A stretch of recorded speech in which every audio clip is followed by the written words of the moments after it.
So as I was coming in, I'm seeing everybody talking about um, Trump may pardon or commute Diddy.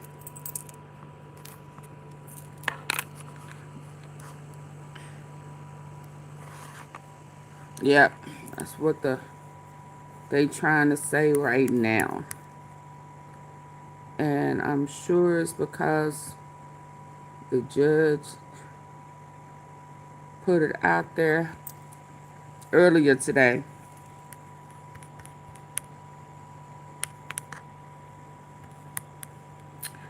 that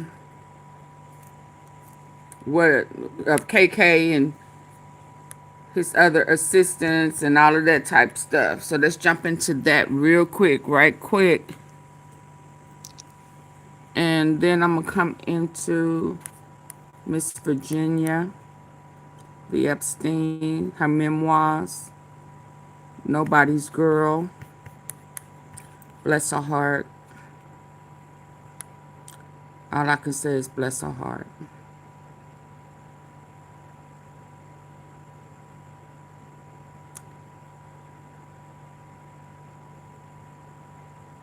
And they are also saying that her brother did confirm some things for everybody regarding to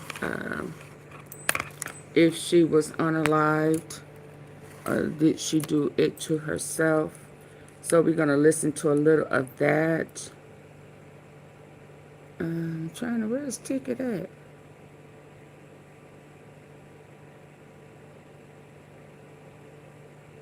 I thought I grabbed it before I came in here. So I'm trying to do a couple of things at one time. I'm probably going to go on over to my other page. I'm trying to figure out what I'm going to do and where I am going to do it at. If I'm going to go back to uploads. So stay tuned as far as that goes. Let's listen to what's going on with the possibility of Diddy. Let's see what's happening. I mean, I said it. I'm not too surprised. I just think it would be dumb. But he needs to get people talking about something tomorrow when those memoirs come out. You know, to get it off of her book, Nobody's Girl. Because they say she's going to name some folk that you will know who she's talking about. Let's go.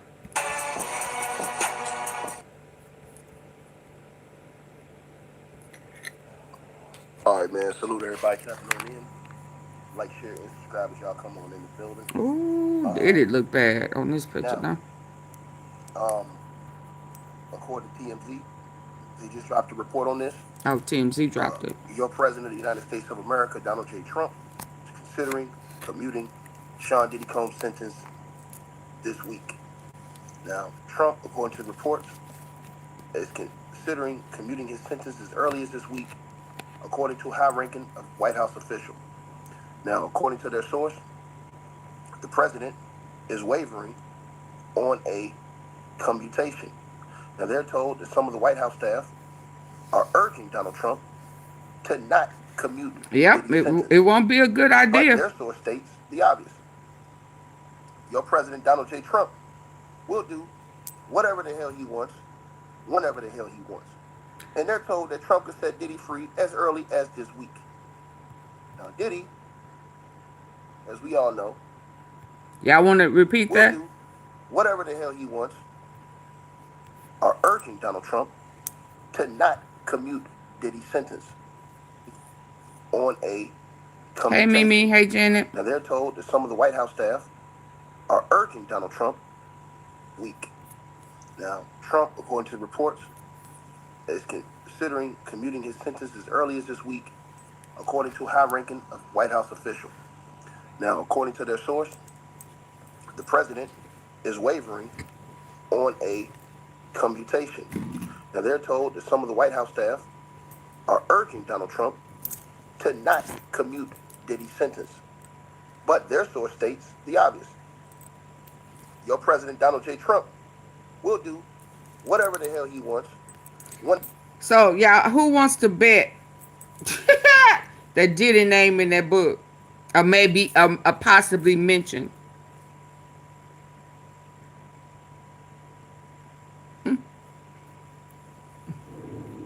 I mean, I know that my real tea sippers should not be surprised. I made mention of that. I made mention that with this pyramid, with this human trafficking stuff, that Diddy most definitely went up under Trump.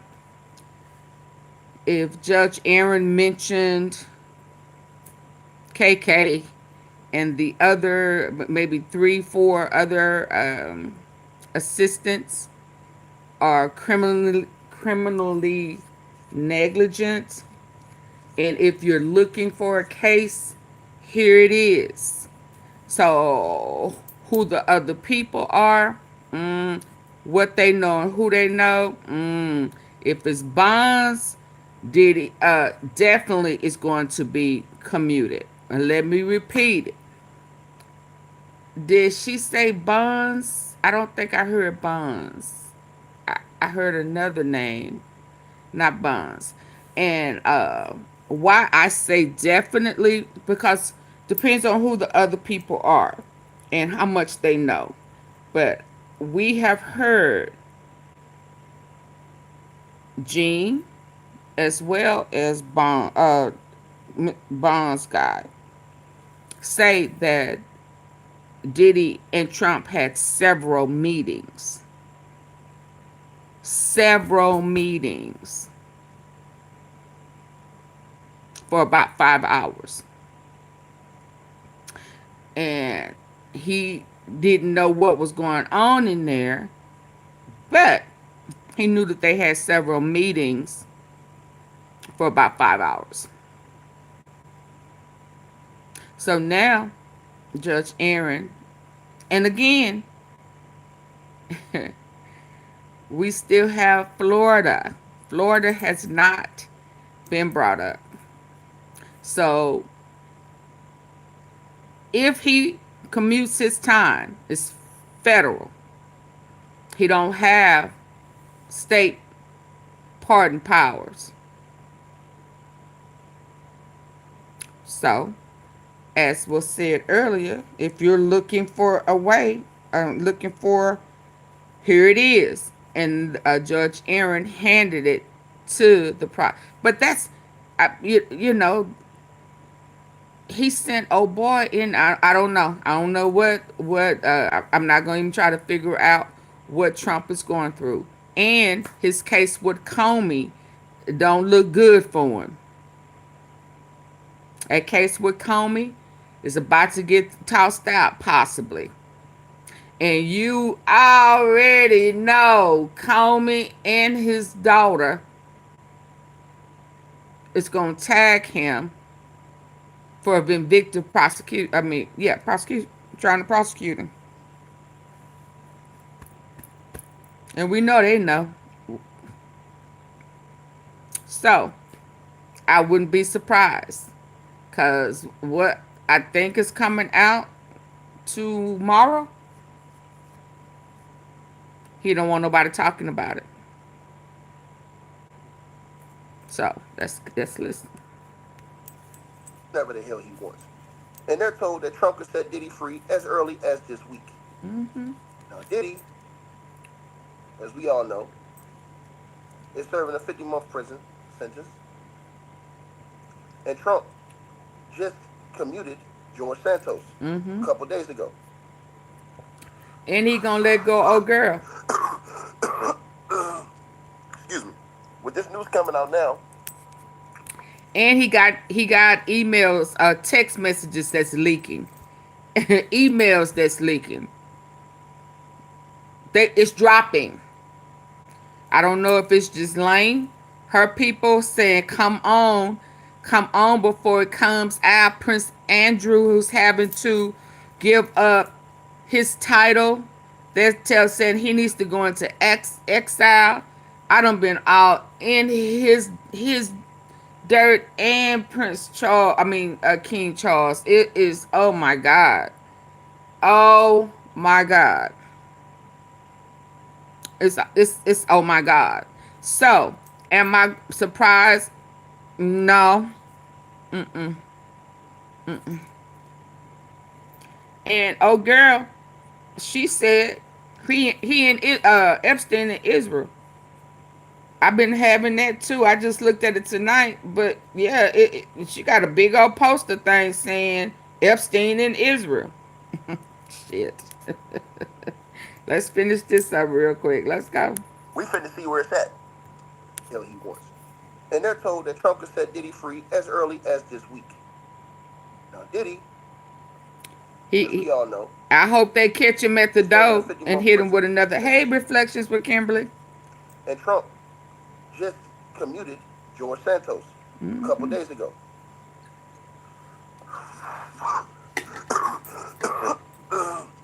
Excuse me. With this news coming out now, we finna see where it's at. Because a lot of people that support Trump are anti-Diddy. But Diddy ran in the highest of circles. Absolutely.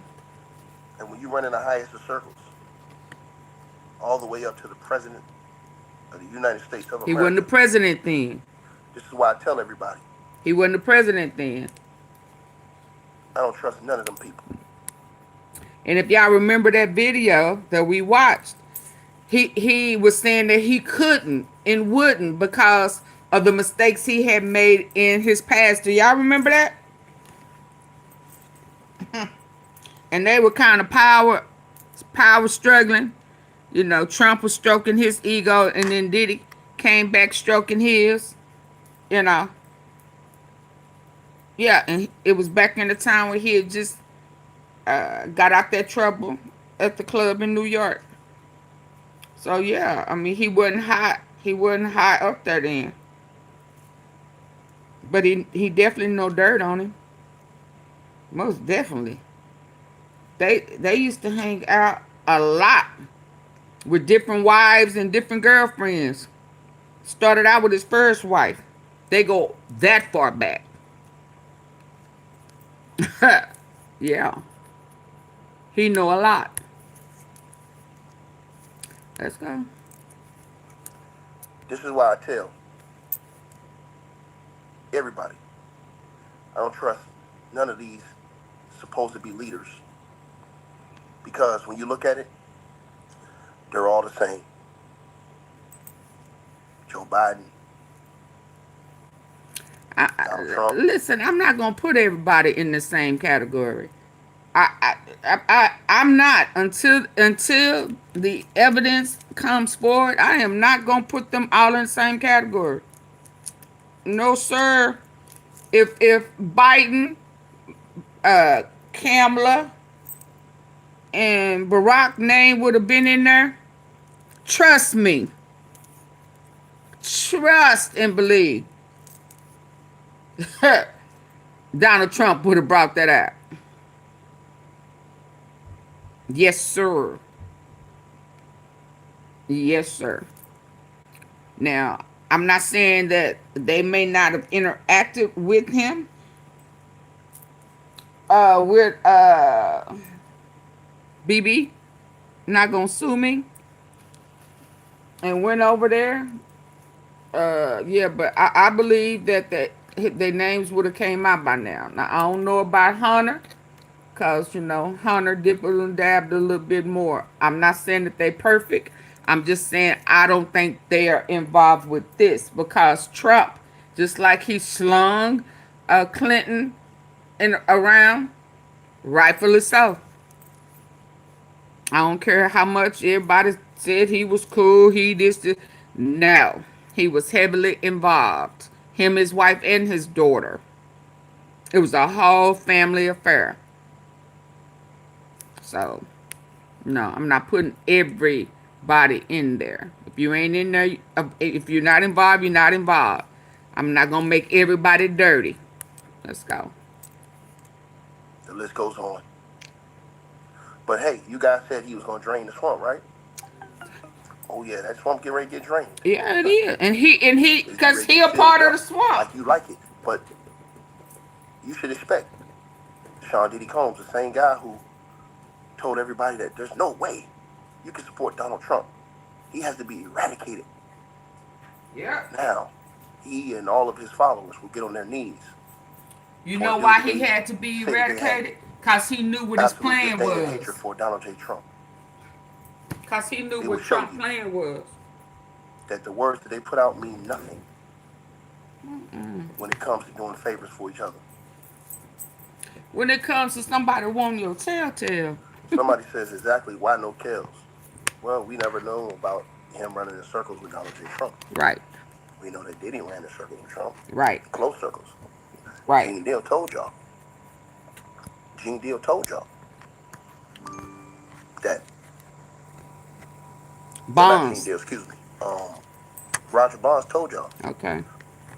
That Diddy would used to meet with Donald Trump all the time. And they used to go in the room with each other for hours and hours alone. Absolutely. They used to be in that room together for hours. And him and Donald Trump's security. This is back before Trump was way before Trump was president. Yep. They would be on the outside just having a conversation all those hours, waiting on those two to come out. About 5 hours. Right?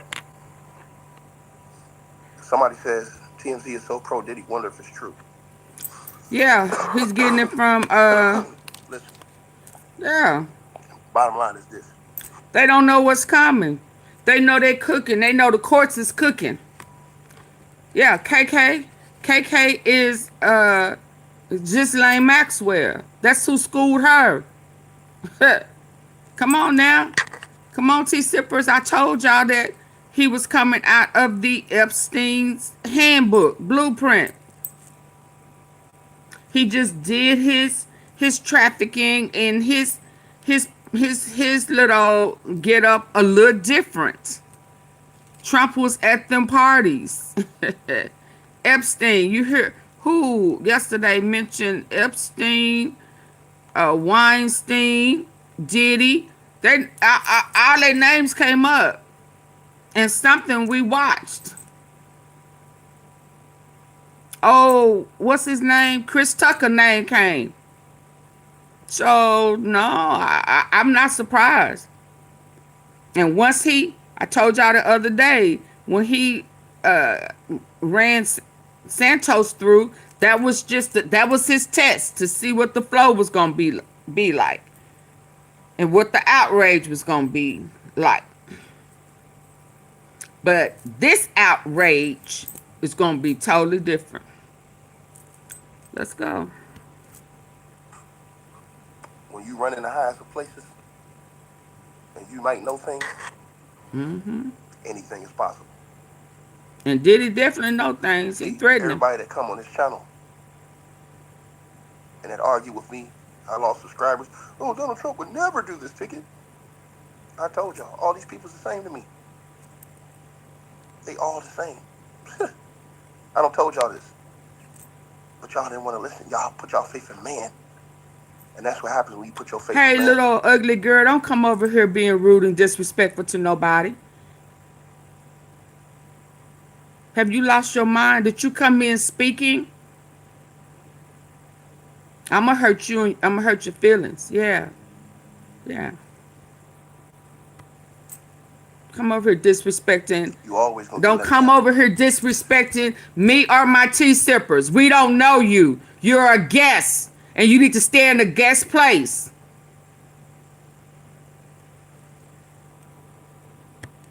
So if this happens, if this goes down, you'll see a lot of the backlash from Donald Trump's people. But they'll get over it. People are crazy. Why? Because they praise the man. These are these entitled people. Don't come over here entitled. I'm not feeling none of that today. None of it.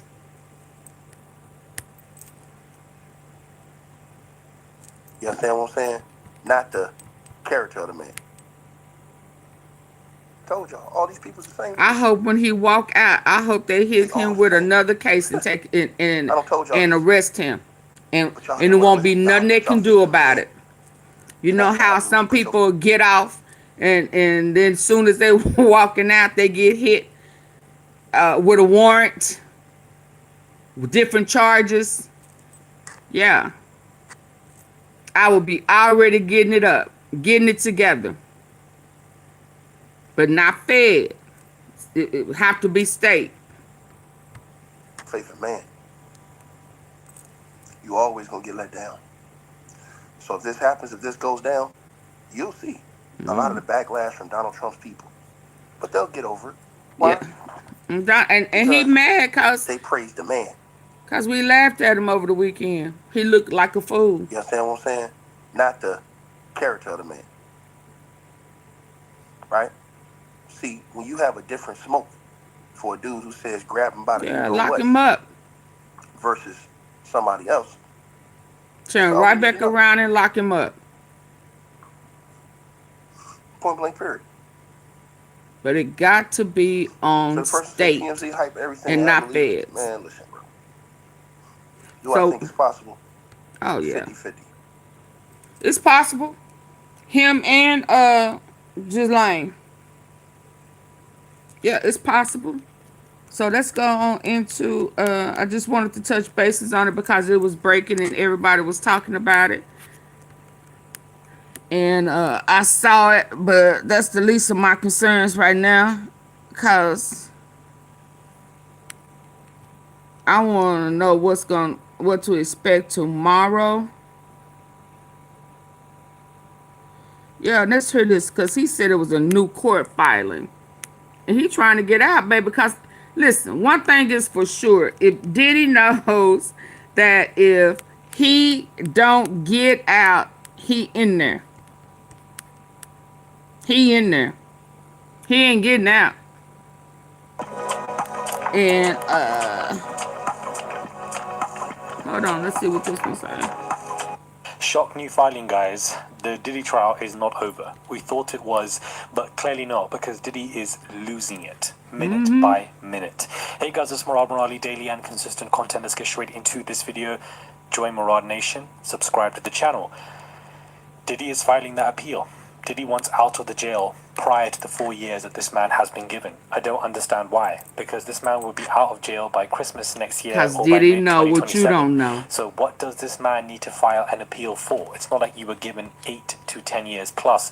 You were given 4 years. And the judge stated that you can qualify for a program, which means a year can be shaved off. And then on top of that, it will be reduced anyhow as time goes on. So Diddy gonna have to register as a sex offender. They haven't written their brief. That is going to be coming in the next couple of weeks to explain why this man deserves an appeal, and that in itself means court dates for this trial. And he done brought up KK in the first quarter of the next year, or the second quarter of the next year. We don't, well, I honestly don't know when. But Diddy is making good on his promise to appeal his conviction with new legal documents that have just been filed in federal court in New York. The notice was filed Monday and lists Alexandra Shapiro as his counsel, so she is taking lead in this. We're told that Diddy's team will likely file their substantive brief for the appeal within 4 to 6 weeks. Correct me if I'm wrong, but I do believe that Alexandra Shapiro, she is the one who's pregnant on his team. So why would she be the one leading counsel on this when she's heavily pregnant? I don't know, because she's going to have a brand newborn. But the appeal shout out to Judge Aaron 4 to 6 for weeks. trying to be there for the victims, male and female. Shout out to you. Yeah, you know, sir, that they did some shanky, shiesty stuff and they paid the jurors. So shout out to you. Make his ass register as a sex offender. I'm sure once he found that out, he started freaking. And when you handed the state what they needed to do, you went in there and found the evidence of a new charges and said, if you want to hit him again, here you go. And you handed it to them the same way you handed the jury and gave them detailed instructions, and they paid them to throw the case. So come back, judge. Make sure you let them know it needs to be state,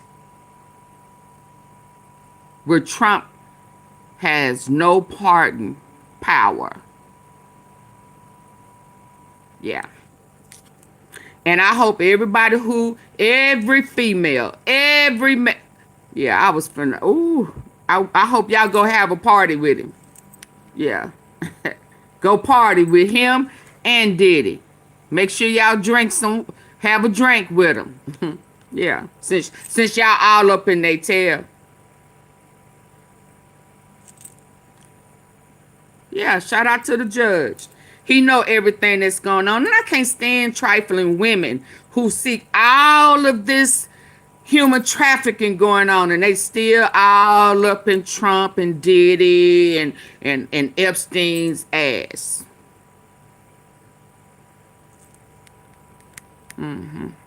That's a trifling woman. You've been hoeing for years. Yeah, you like being taken advantage of. Within the next month. So before this year's even over, we're going to get a whole in-depth appeal briefing. He was convicted on 2 charges on October 3rd of transportation across state lines.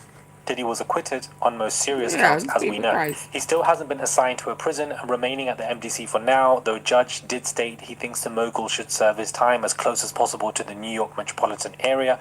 Diddy's attorneys have asked the court to recommend it to the Bureau of Prisons that Diddy be obviously moved to the FBI Fort Dix. Well, the judge might be right in this case for recommending Diddy to maintain himself within the New York metropolitan only area. People who think like that are these Zionist people. These people who are into this, that hate stuff. I am absolutely convinced. Who else would say some crazy stuff that's promoting people who have trafficked kids? What other female would not have empathy?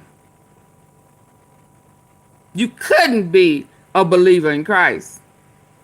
Ain't nowhere in the world, baby. And if that is the case, then you need to have some come to Jesus. Something ain't right with your heart. You got a heart condition. You have a mind condition. Yeah. Something done happened to you, and you in your mind you like, oh well, shit, it happened to me. Shit, I mean, you know something. Let me go on, because I'm gonna hurt somebody's feelings. Those trips back to the court again. Back to the courthouse. Why is P. Diddy doing this? Why has he officially filed an appeal? He's well because he knows what's coming. Period. I'm not disputing that. But you were given okay, I'm gonna go. So what advice? I don't have patience for that. Not today. He knows what's coming, and y'all act slow. You act slow. Yeah, you act slow. That's why I like for my tea sippers to be 2 or 3, 4 steps ahead, because I can't stand being slow. Couldn't be a believer. Couldn't. I'm just sorry. Couldn't. And y'all see how they done backdoor Charlie? Shit. These people ain't a lawyer. Shit. No, sir. No, sir. Which one I want to start with first? And right. These people ain't lawyer. Let's go here. Too quiet? Turn your sound from 100% to 600% with Power Sound.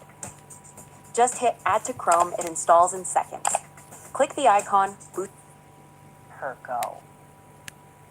I was recruited at a very young. Oh man, the more stuff come out, the more my heart just aches for this young lady.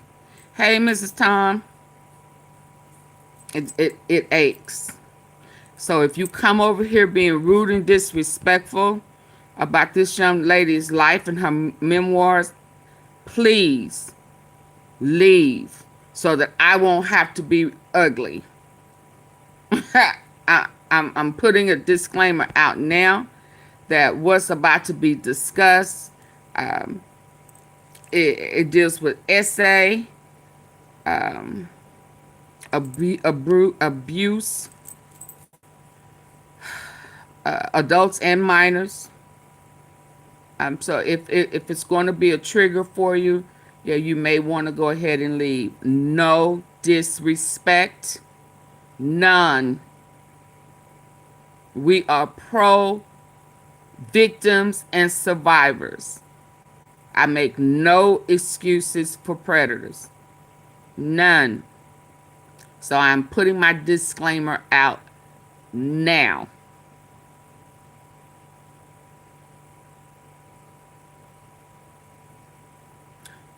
Also, we'll be talking about unaliving of self. So if that's a trigger, that is going to come up.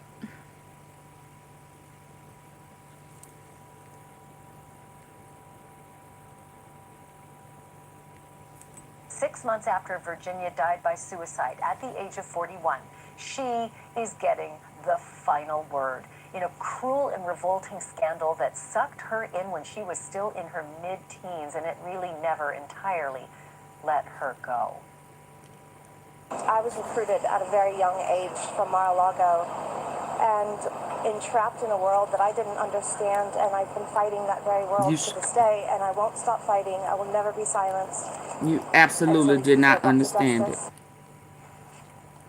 That was Virginia Giuffrie back in 2019, the same year that her infamous rapist and trafficker Jeffrey Epstein was found hanging in his New York jail cell. And the same year that Britain's Prince Andrew, to whom Epstein allegedly trafficked her at age 17, hello photo, was handed his first public rebuke, but not his last. Thank you, Janet. As we reported on Friday, the prince is now giving up all of his royal titles, including Duke of York, and there's no indication that that was his decision alone. Speaking of titles, Virginia's memoir is called Nobody's Girl, a memoir of surviving abuse and fighting for justice. And though, again, it doesn't drop till tomorrow, what we have seen so far is both sinister and devastating. Virginia describes being a plaything of Epstein and his now imprisoned right-hand woman, Ghislaine Maxwell. That Trump is probably going to commute her time. In my years with them, they lent me out to scores of wealthy, powerful people. I was habitually used and humiliated, and in some circumstances, choked, beaten, and bloodied. I believed I might die a sex slave.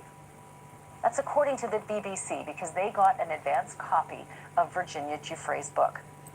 Giuffrie wrote that she was forced to have sex with Andrew, the once favorite son of the late Queen Elizabeth, 3 different times. The first when she was just 17. She writes that Andrew acted, and I quote, different times. The first when she was just 17. She writes that Andrew acted, and I quote, entitled, as if having sex with me was his birthright. She says Epstein paid her $15,000 for that encounter. She writes another encounter was on Epstein's private island as part of an orgy. And she writes this, Epstein, Andy, and approximately 8 other young girls and I had sex together. The other girls all appeared to be under the age of 18 and didn't really speak English. Epstein laughed about how they couldn't really communicate, saying, they're the easiest girls to get along with. Days later, she writes, she lost a pregnancy. She says she woke up in a pool of blood as Epstein was taking her to the hospital and whispering to a medic about her care. She writes this, I had a tiny incision near my belly button, which was consistent with a laparoscopic keyhole surgery for an ectopic pregnancy. But Epstein told me that I'd had a miscarriage, which is something altogether different. The one thing I clearly remember is that at one point a doctor told me I might never be able to have children. In fact, in later life, Giuffrie did have 3 children of her own. In the book, she adds, and I quote, Epstein never wore a condom, and neither did the men that he and Maxwell trafficked me to. Yeah, that was a Diddy thing too, wasn't it? That was a Diddy thing as well. In fact, in later life, Giuffrie did have 3 children of her own. In the book, she adds, and I quote, Epstein never wore a condom, and neither did the men that he and Maxwell trafficked me to. But there is no suggestion that Prince Andrew may have fathered the child that she says that she lost in this book. In 2021, as you probably know, Virginia Giuffrie sued Prince Andrew, the man that she called Andy. And though he vehemently denied wrongdoing and still does, he settled the following year for a reported 12 million pounds, which works out to roughly 16 million US dollars. In the book, Giuffrie says the settlement included a gag order, which may or may not be null and void now, being that she's dead. But we don't know for sure because sometimes an estate is still bound by it.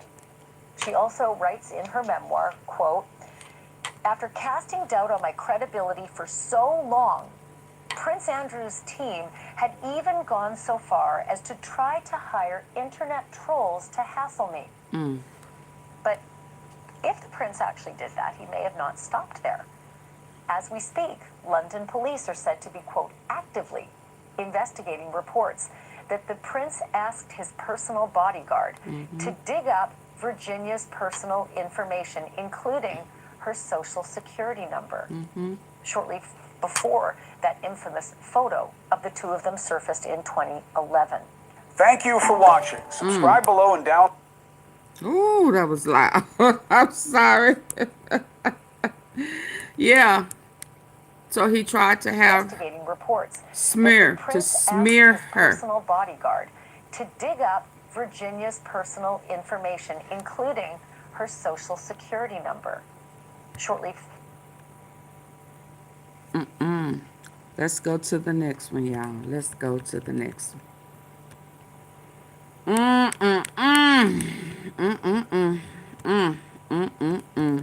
He felt entitled.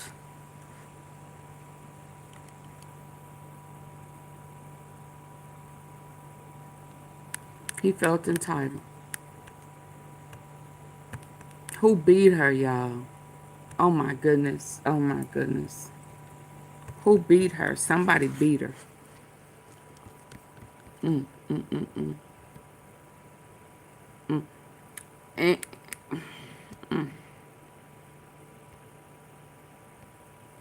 trying to remove them so I won't be grabbing the same ones over.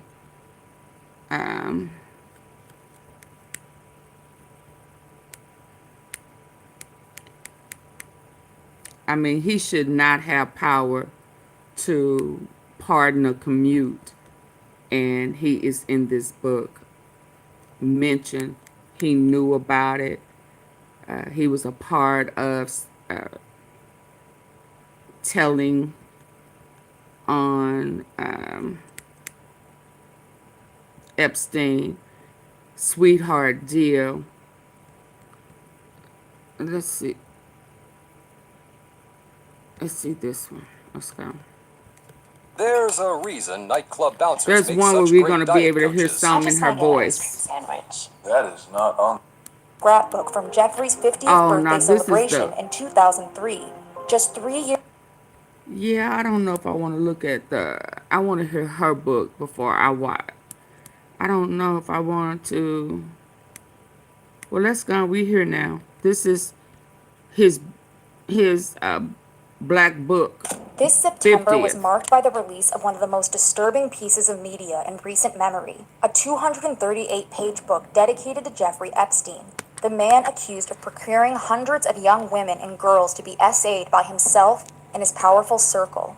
And as more details come to light, it's becoming clear the birthday book is far darker than anyone ever expected. This book is so goddamn dark. Jeffrey Epstein's birthday book was way worse than we thought. But as internet users scan through the letters, drawings, and photos supplied by roughly 50 friends and associates, the secrecy There are so many hidden messages. and the redacted or missing identities I just find it really hold odd on. that this drawing that was included in the Epstein Hold birthday. on.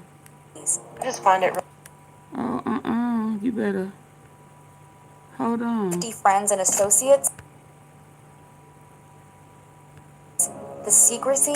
There are so many hidden messages. And the redacted or missing.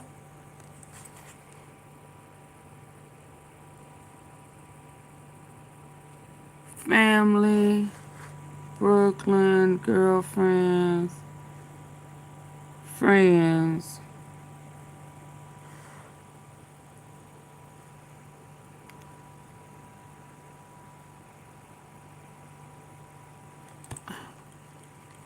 How do you have an unknown in there under friends? Science.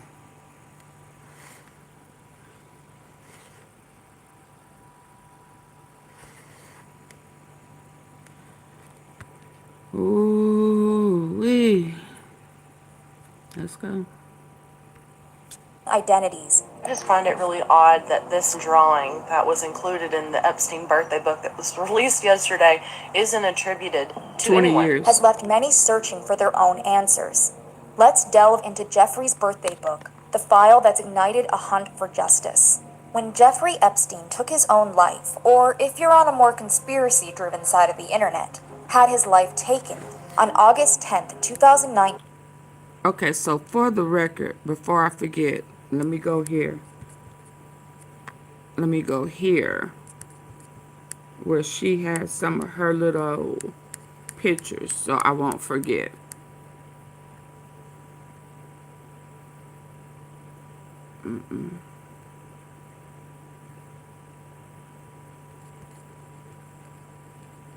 Did I reboot my computer?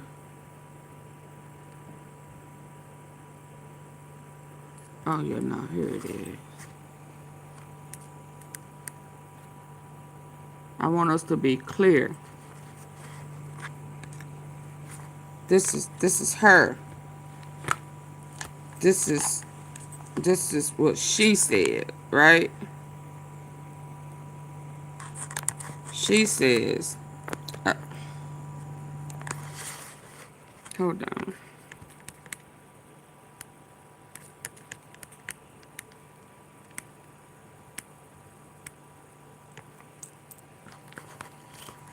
Where did she say he at?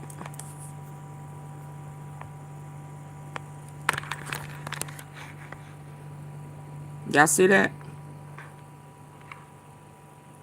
She says he's alive in Israel.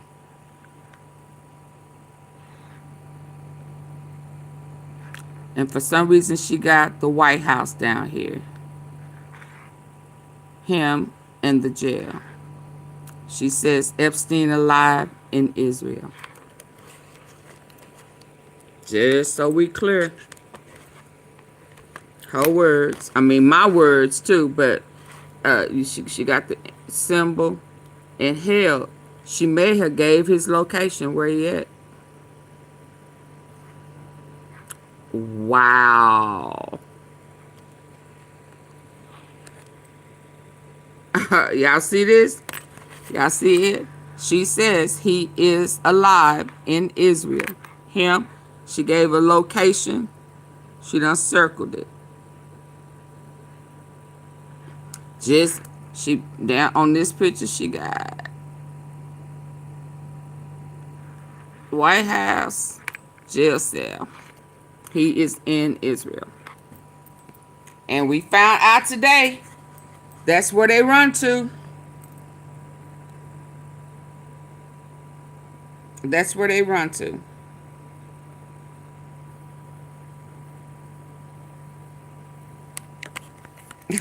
This is some of the craziest stuff. I'm finna go back. But I knew I had it. And I didn't want to forget. I don't know what that is, but I'm sure we will find out. Okay, let's get back.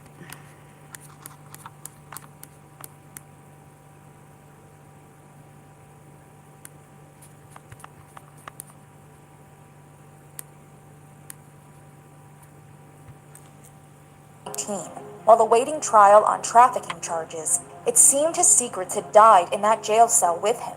Unfortunately for Giuffrie and the billionaires he surrounded himself with, This has proven not to be the case.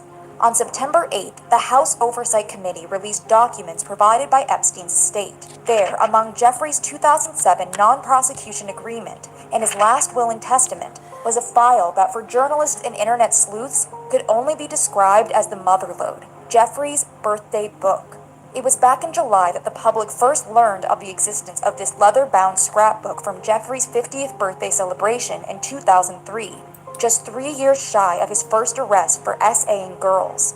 The gift was crafted by Giuffrie's then-girlfriend, the infamous Ghislaine Maxwell, who is currently serving a 20-year prison sentence for the part she played in Giuffrie's trafficking scheme. Given the information that was already leaking, including alleged big-name contributors from President Donald Trump to others, The Journal now has details of other letters in that book, including former President Bill Clinton, Wall Street billionaire Leon Black, fashion designer Vera Wang, and media owner Mort Zuckerman. According to experts, it was only a matter of time. Your reaction to this Wall Street Journal story? Well, I think it's just the beginning, actually. It's the first story. I think there's probably more to come. Before the birthday book made its debut. I just think if this thing exists, knowing what we know, the truth is likely to come out. And they were right. But what twisted secrets were laced among these 238 pages of heavily redacted material? The book, titled The First 50 Years, is filled with notes penned by Giuffrie's nearest and dearest. And as the table of contents appears to confirm, we're dealing with some major players here. Among identities that have been censored by the House Oversight Committee, there, typed out on the first few pages, are the names of some of the most powerful and well-connected men in the world. These alleged contributors include lawyer and former Harvard Law School professor Alan Dershowitz, former President Bill Clinton, and yes, President Donald Trump. Lord. Trying to move around. Let's go. To set the tone of what's to come, the book begins with an ominous note from Ghislaine that reads, "The idea behind this book was simply to gather stories and old photographs to jog your memory about places, people, and different events. Some of the letters will definitely achieve their intended goal. Some, well, you will have to read them to see for yourself. As for the depravity Ghislaine was hinting at, well, let's get into it. Scrolling through the pages, you'll be confronted with disturbing innuendos and sketches that cast an incriminating shadow over not just Giuffrie, but everyone who associated with him. After all, here amongst friends, Giuffrie's intimate life, his perversions, weren't just alluded to, but seemingly idolized." This is a book of a predator. Everyone knows he's a predator, and everyone is celebrating him. And I think that we should all take a close look at some of the messages in there. They were extremely familiar and intimate, and I think that looking at a pattern of behavior with Epstein and some of his friends that has been going on for decades. Everybody needs to be in jail. Yes, from poems I believe dedicated that. to Giuffrie's ways with women to a New Yorker-style cartoon that co-signed his behavior, the crowd Giuffrie surrounded himself seemingly didn't see him as a threat to young women, but as a ladies' man. A letter that's been attributed to former Microsoft Chief Technology Officer Nathan Myhrvold stated that the CTO agonized long and hard over what to write about Epstein, a man he made no secret he was in awe of. Nathan recalled a moment from a few years prior, when someone at a party asked him if Giuffrie managed his money. "No, but he advises me on lifestyle," Nathan replied, adding that the eyes of the man he was really speaking to nearly Hey, Ron. bugged out of his head as he responded, "Really?" Ultimately, he realized words weren't enough to summarize Giuffrie, so instead he included a series of photos of animals in risque positions. This, of course, was only the beginning of what the book exposed. Another birthday card lovingly addressed Giuffrie as Degenerate One. The friend went on to summarize their time with Giuffrie as so many girls, so little time. And you there, Giuffrie, always grinning like the mysterious, mischievous lad you are.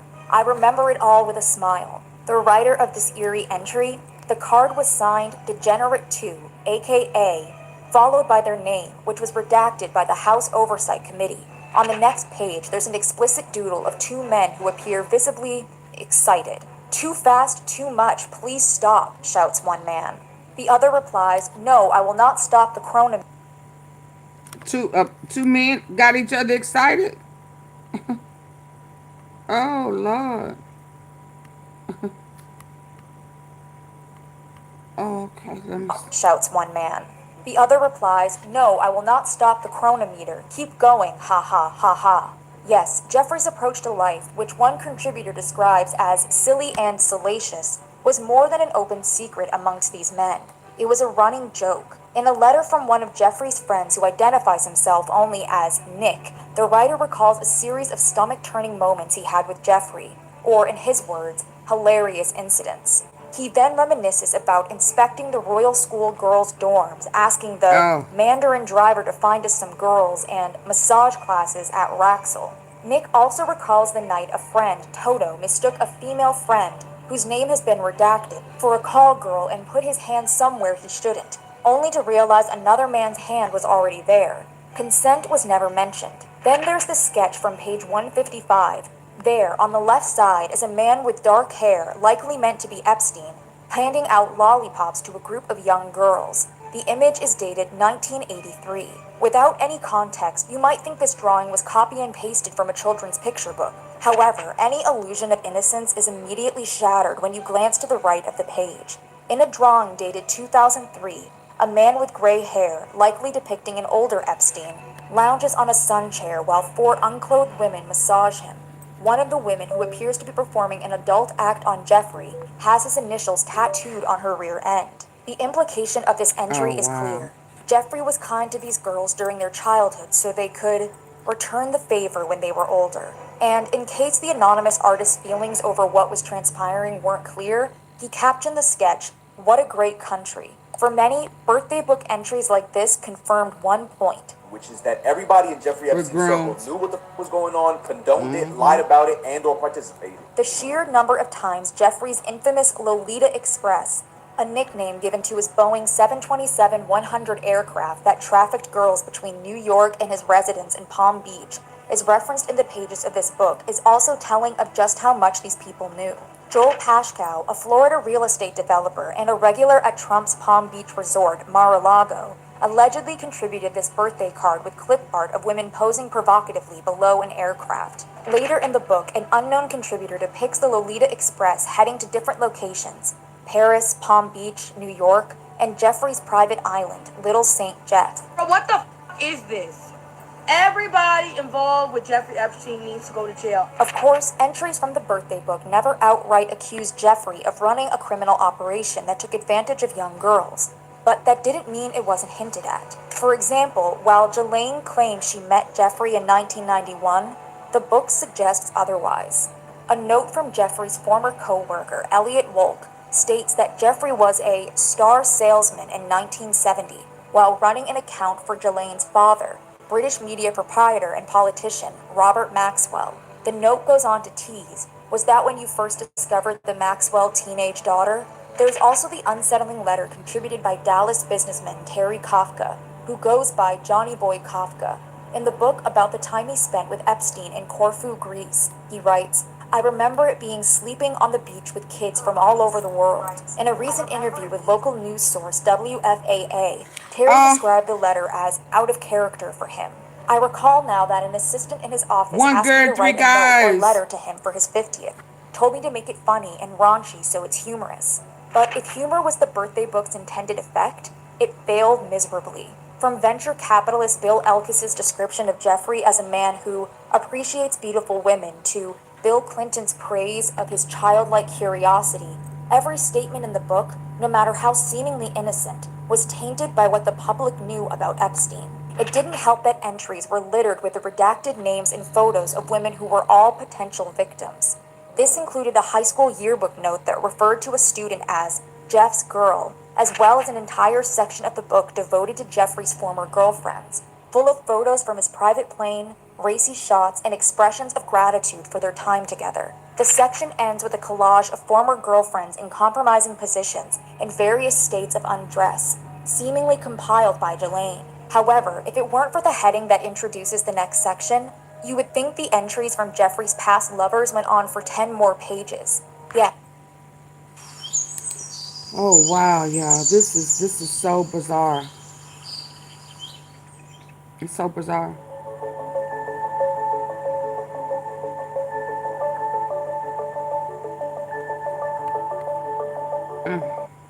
Yes, from bikini shots to similarly provocative photos, the assistance section of the birthday book is nothing short of an HR nightmare. However, more than a lack of professional boundaries, this section exposes the role the assistants potentially play in Giuffrie's operation. Who am I? One entry asks.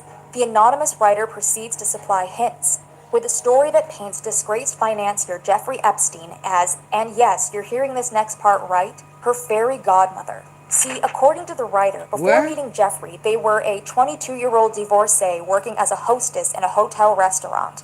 It was only after becoming Giuffrie's assistant that she was welcomed into the high life, which involved traveling around the world and allegedly rubbing elbows with Prince Andrew, President Clinton, Sultan of Brunei, Donald Trump, Antonio Verglas, Naomi Campbell, Stephanie Seymour, Peter Brandt, Kevin Spacey, Chris Tucker, Diana Ross, Michael Jackson, as well as brilliant scientists, lawyers, and businessmen. According to the writer, during her time with Giuffrie, she attended a Victoria's Secret fashion show, saw the private quarters of Buckingham Palace, sat on the Queen of England's throne, and learned countless skills. It all sounds pretty glamorous, until you look into the speculation circulating online about who this unnamed woman is. Despite the writer of the letter going unnamed, some believe they know who it was: Sarah Kellen Vickers. TikToker Becca Day suggested that while the first pages of the assistant sections were likely penned by Leslie Groff, who worked as an executive assistant for Epstein for 20 years, the backstory in the letter and the photos that followed were all allegedly Sarah. Because literally nobody knows more or knew more about the inner workings of Giuffrie's operation, knew every single client he came into contact with. His goddaughter. Every single victim, was handling his money, was handling his itinerary, was setting up his parties, was setting up his meetings, was coordinating travel. Nobody knew the ins and outs of that operation better than Leslie Groff and Sarah Kellen. Both Sarah and Leslie had been accused of scheduling appointments between Epstein and his victims and facilitating their SA. According to Becca, this is why the DOJ wanted to keep the names of certain contributors from the birthday book her private. dad is Sarah a or senator, Leslie right? were charged in any way, shape, or form after their names came out. I do not doubt for a single second that those women would happily take an immunity or partial immunity deal and absolutely sing like birds. But no section of the birthday book is as sinister as the one labeled with a word no one wants to hear associated with Epstein: children. Yes, Jelaine dedicated a full section to birthday letters from children, and it's about as chilling as you might think.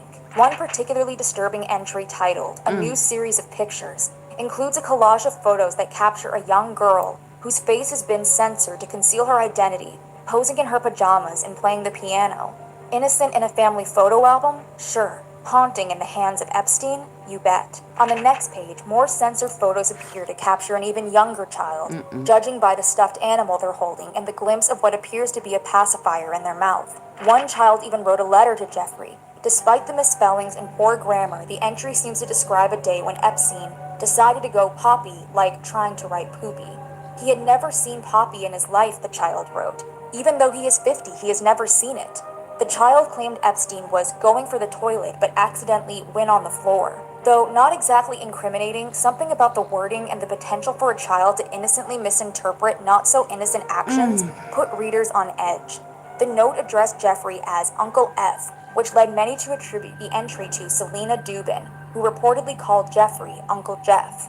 Selena's mother, Giuffrie's longtime associate and former girlfriend, Ava Dubin, was already connected to multiple pages in the birthday book, mainly due to an unredacted version of a photo of Giuffrie and Ava from page 98 already existing online. The consistent handwriting throughout these pages and graduation photos that show UCLA colors, the same institution that Ava attended medical school while dating Giuffrie. But what's disturbing wasn't the fact that Ava's daughter had a relationship with her Uncle Jeff. It's how intimate that relationship allegedly was. According to Virginia Giuffrie, who accused both Giuffrie Epstein and Ava's husband, billionaire Glenn Dubin, of SA before taking her own life in April, the Dubins allegedly groomed Selena for Giuffrie. Business Insider reported that Giuffrie also considered marrying Selena, who at the time was 19, to leave her his fortune, which might explain the drawing that follows her alleged letter. In the entry, the lyrics to "Here Comes the Bride" were sprawled across a drawing of a man, a woman with what happens to be a baby in her belly, and a young girl. The background is equally unsettling, showing a crowd of what appear to be crying children.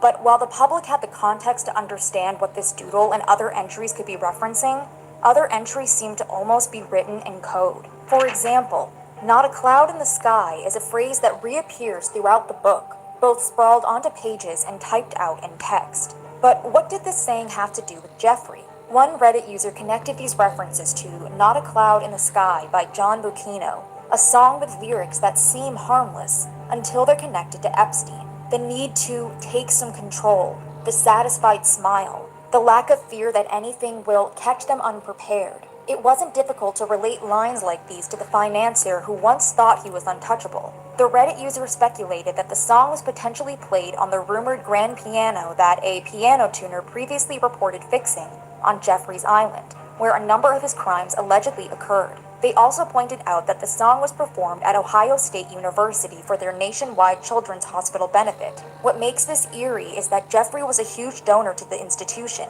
and as the Reddit user pointed out, so was his friend, the billionaire behind Victoria's Secret, Pink, and Bath & Body Works, Les Wexner. Perhaps it's just one of those weird coincidences that don't really have nothing to do with anything, but I just wanted to say it, just in case. Les, as it turned out, is also among the alleged birthday book contributors. In his handwritten entry, he tells Giuffrie, "I wanted to get you what you want, so here it is." He then doodles a pair of breasts, followed by a "Happy birthday, your friend Les."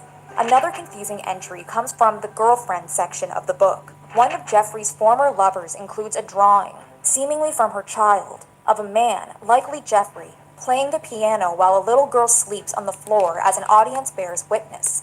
"Picture the scene without the audience," the woman wrote in her letter. "The girl sleeping on the floor, I believe, had shorter hair than... Does it bring back memories?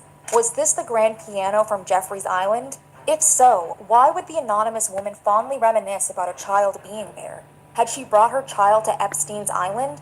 Or has she been a child herself at the time? This isn't the only entry that provides more questions than answers.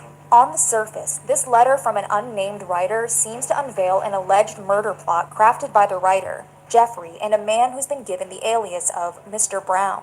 The victim, whose name has been redacted, was to be brutally attacked at Venice Beach in broad daylight. The writer goes on to suggestively question, would she want more than that? Above the note, they included a photo of what appears to be Giuffrie and an unidentified man in robber masks. It's unlikely that the unnamed friend was using Giuffrie's 50th birthday to confess to a murder. So what were they talking about? One Twitter user speculated, "Sounds like Epstein clients could have their fantasy created. How many victims didn't survive? That should be the question on everyone's minds." But others were more interested in the identity of the other man in the photo, as one user questioned, could be Trump on the right. This wasn't the only anonymous entry that's been tied to Trump or those close to Trump. And with that, we come to one of the most infamous letters in the book, titled by the anonymous contributor as "Girls on My Boat." The writer's handwritten notes describes a time where they were on Giuffrie's boat with the financier himself, their friend Warren Eisenstein, Mark Epstein, and girls they picked up on the beach. Naturally, out on the open water, things took a dark turn. The writer claims he took out a blade and told the girls to remove their bathing suits. The photo that accompanies the letter makes this blade all the more disturbing. There's Giuffrie caught mid-conversation with an unknown man, wearing a shirt covered in handprints, alarmingly small, almost childlike handprints. This, unfortunately, wasn't the writer's only memory involving himself, Giuffrie, and girls. The writer describes being in bed with girls and Giuffrie while Epstein is shoving penicillin down his throat. He also mentions going on a double date with Epstein and two very young girls, probably just 17, whose names have been redacted. The writer recalls riding with the girls in his father's Cadillac down Park Ave, smooching it up. For many, details like these weren't just unsettling, they were familiar. We all know that one guy that lives in New York, on Park Ave, that drove a Cadillac back in the day. Yes, Trump, the New York fixture who has owned several Cadillacs over the years, was a clear suspect. And these weren't the only details that connected the president to the note. In another entry titled, "Redacted, the Rabbi's Daughter," the anonymous writer recalled taking an unnamed rabbi's daughter to Giuffrie's mother's home, where they had her remove her top and play with toys together. Disturbing, right? But also potentially incriminating. See, as TikToker Becca Day pointed out, there was a rabbi who seemingly fit this description, Rabbi Shmuley Bateach. Keep in mind, Rabbi Shmuley makes a ton of money every year because of the adult toy company that he owns. Okay? Owns and operates. Okay, let's just keep that in mind. The rabbi's political takes make it clear that he is aligned with Trump, as is his friend, billionaire and major Trump campaign donor, Miriam Adelson.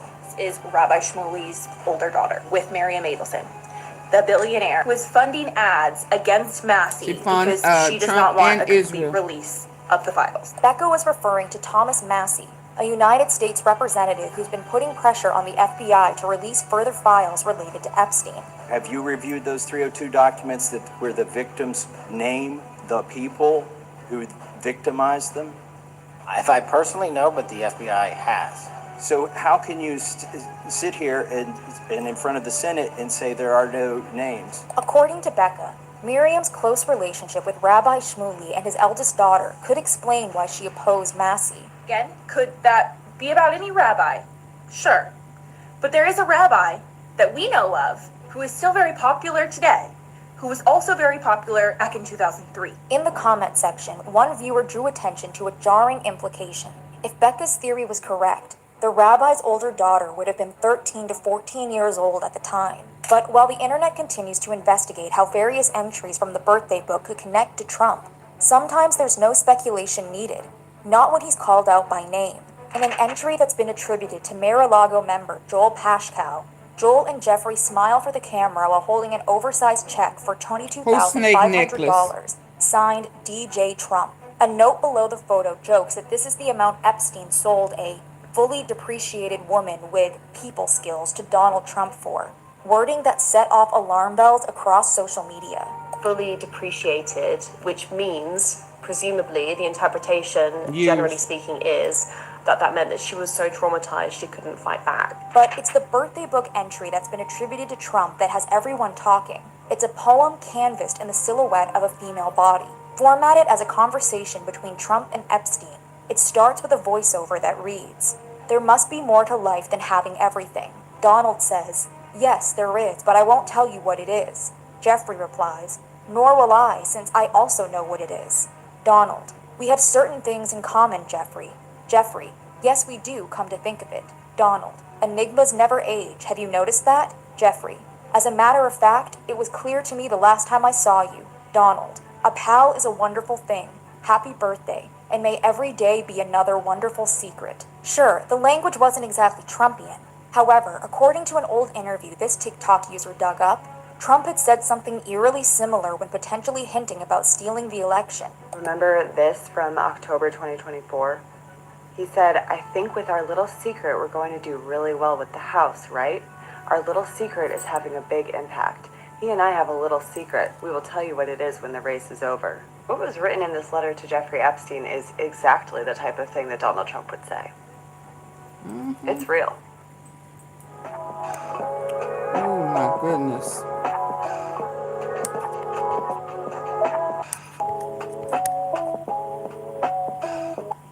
But it wasn't just that the president had allegedly written a birthday card for the world's most notorious child SO that was spine-chilling. It was what that letter said. The suggestion that Donald and Giuffrie have certain things in common, the line about never aging, the wonderful secret they share, and the fact that this poem is framed by a drawing of a female body with an underdeveloped chest, led many to believe this was not the body of a woman, but a girl. It's no secret that Giuffrie and Trump knew each other, as this footage of the two leering at women at Mar-a-Lago showcases. But when asked during his 2010 deposition whether he ever socialized with Trump in the presence of girls under the age of 18, Epstein kept his cards close to his chest. Though I'd like to answer that question, at least today, I'm going to have to assert my 5th, 6th, and 14th Amendment rights. For Trump's part, since the Wall Street Journal first implicated him back in July, the president has done everything in his power to deny the existence of the letter, even hitting the publication with a defamation suit and denying that he doodled. I don't do drawings. I'm not a drawing person. I don't do drawings of women, that I can tell you. Following the release of the birthday book, Trump claimed the letter was fake. Somebody could have written a letter and used my name, but that's happened a lot. Trump and members of his White House staff also denied that it was his signature on the note, with Press Secretary Caroline Leavitt even inviting expert handwriting analysis. the White House support a professional handwriting expert review of the document released yesterday to prove that it's not the president's signature? Sure, we would support that. And in fact, I have already seen many forensic analysts of signatures coming out. However, as this TikTok user pointed out, people were comparing a signature of just his first name to the signature he currently uses, Donald J. Trump. Getting away with So it. I took it upon myself to compare a signature on a letter he wrote in law and 1995 order. just with Donald to his signature in the Epstein birthday card. I want you to tell me in the comments, do you think they match? I certainly do. Trump and the White House's denial hasn't stopped rumors that the president allegedly groomed his daughter, Ivanka, from resurfacing. Nor has it stopped users from speculating that the body Trump allegedly doodled in the book was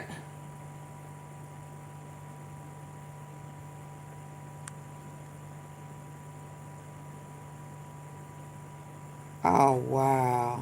Oh, wow. based on Ivanka's, or that the president was responsible for similar birthday book entries. I have not found a single name attached to this disgusting Rumors that the president allegedly groomed his daughter, Ivanka, from resurfacing. Nor has it stopped users from speculating. Yeah, I was not ready for this one. But because he is always talking about her. Oh my God.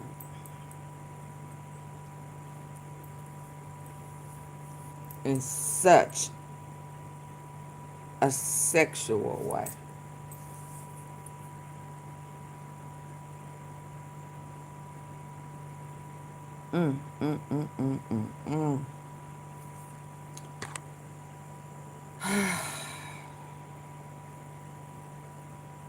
He often talks about getting with his daughter. I would, oh my God. Oh my God.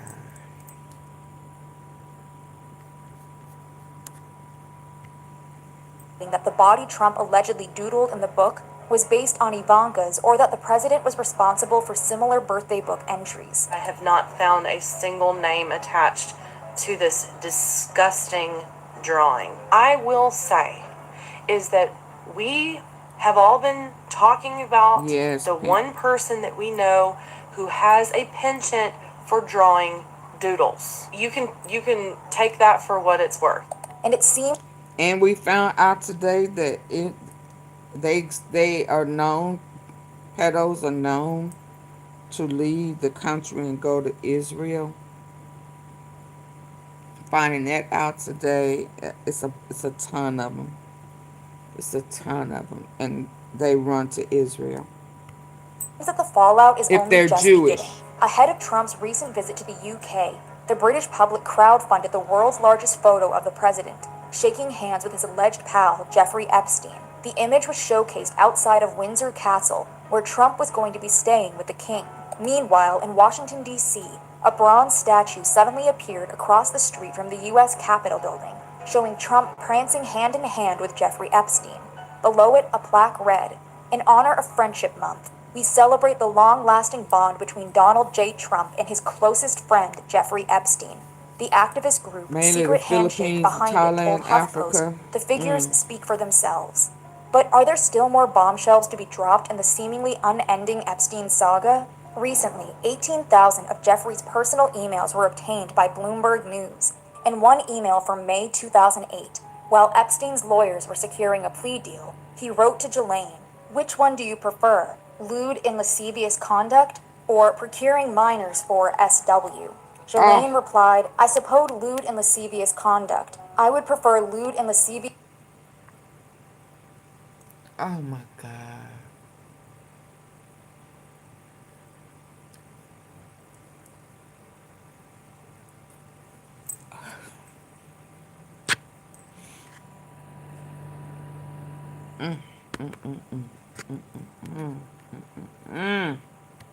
His conduct with a prostitute if possible. So they get the opportunity to approve which title they want of their crime. You can choose the title of your crime. Which one sounds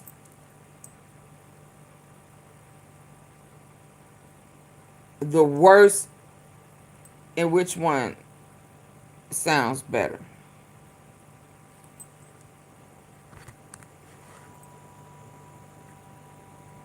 I have never in my life. Shelves to be dropped in the seemingly unending Epstein saga? Recently, 18,000 of Giuffrie's personal emails were obtained by Bloomberg News. In one email from May 2008, while Epstein's lawyers were securing a plea To deal, what he movies, wrote to Clarinetta? Ghislaine, "Which one do you prefer, lewd and lascivious conduct or procuring minors for SW?" Ghislaine replied, "I suppose lewd and lascivious conduct. I would prefer lewd and lascivious conduct with a prostitute if possible." While this wasn't Giuffrie's only email account, the messages suggest Ghislaine had much more influence on Giuffrie's operation than she let on. Yeah. Notably, Maxwell also oversaw some of Epstein's gift giving. In the emails, we discovered a spreadsheet of gifts and payments, some lavish, like $60,000 diamond ear clips and a necklace, a $47,000 Steinway piano, and a $71,000 car, as he curried favor with the elite and powerful. The ledger doesn't make clear whether the gifts were accepted by their intended recipients. Bloomberg noted that this was all happening during a time Ghislaine claimed she was no longer in contact with Epstein. As for the records from various court cases as well as FBI materials against Giuffrie, known online as the Epstein files, so far they remain under lock and key, leaving the public with the impression that the powerful players involved are still being protected. Where's the court case for the clients? Where's the Netflix doc where the billionaires cry under oath? Why do we know every girl's trauma, but not a single man who paid to make that happen? Yet United States Representative Thomas Massey's petition to unseal the documents is What quickly movies, nearing the Clarinetta? 218 signatures from officials that are needed to force a House vote on releasing the Epstein files, meaning we may be closer than ever to the truth. In the meantime, Epstein's victims have stated that they're compiling their own list of his associates after accusing the U.S. government of purposefully withholding information. The truth is, Epstein had a free pass. He bragged about his powerful friends, including our current president, Donald Trump. It was his biggest brag, actually. But one thing is certain, unless we learn from this history, monsters like Epstein will rise again. The Epstein birthday book proves that the men Giuffrie surrounded himself with did more than make light of his lifestyle. They paid homage to it. Currently, it seems survivors and the public are in agreement. Giuffrie isn't the only guilty party here. Taken. And Oh, until yeah. those responsible are named, the fight for the truth continues. All of the people in this book are celebrating someone they know, they definitely know, is a predator, which is just sick. More than our discomfort in reliving this trauma, we want to see justice. While you're here, check out our video covering GoFundMe scams. Oh. Hold on. And one of those other girls, I've been sitting on her interview, waiting for us to get the like situation together. GoFundMe is supposed to be the internet's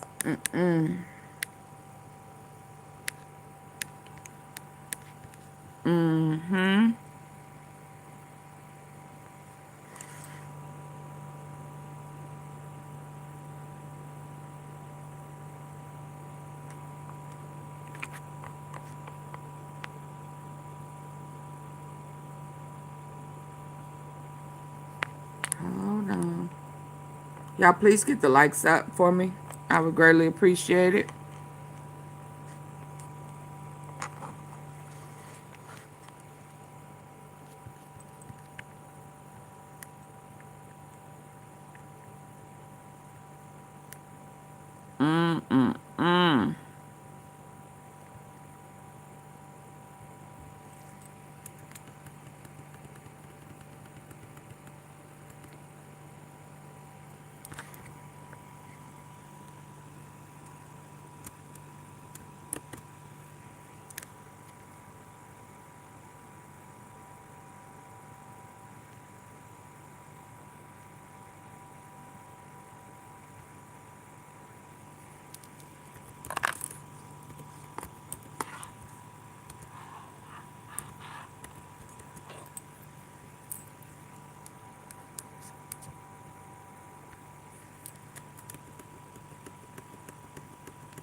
Come on, please hit double tap the screen.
Okay, hold on.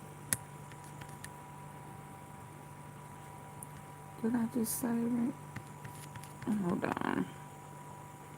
This is some of the craziest crap I done heard in my entire life. And to think these were political,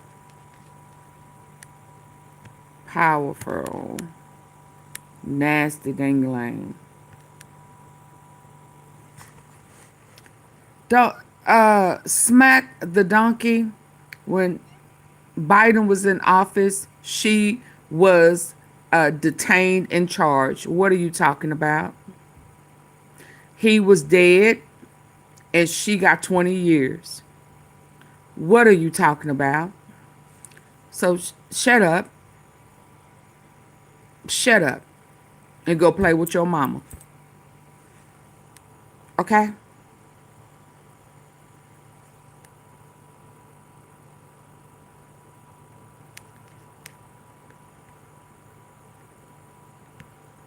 Go play with your mama.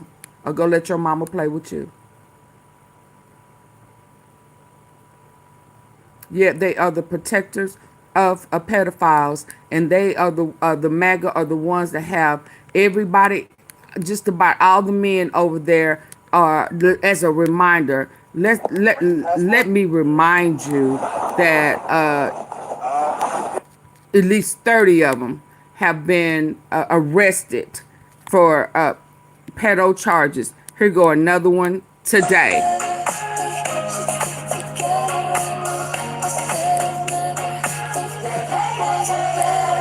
Here go another one today.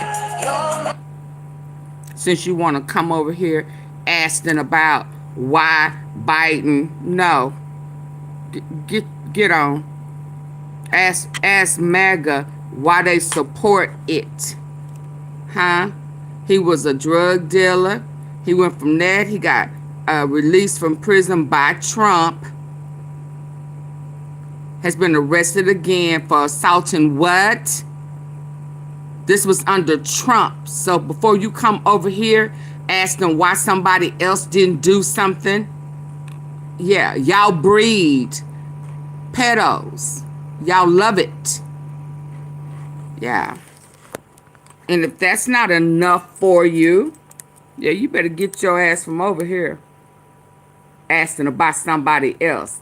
Always gaslighting, but sticking fingers and penises in minors. Yeah, you better go on. You better go on. Why safe? Then we had the preacher that had the freedom shirt on. Did a sermon and with the same "Making America Great Again." Yeah, let me get to this other one that show all them faces since you want to ask somebody. Here go another. California mega police officer. Officer Dirty Dick. Yeah, him. Yeah. So, you sure you want to come over here and play these games with me? Whoever you are? You sure? Yeah. Are you sure you want to play these games with me? A Lincoln, California police officer was arrested Thursday accused of a long-term pattern. He was a serial of SA involving 4 children. He's 52 years old. 8 and 16. The sheriff said the victims reported being inappropriately touched. 8 and 16 in one case. Asking for nude photos.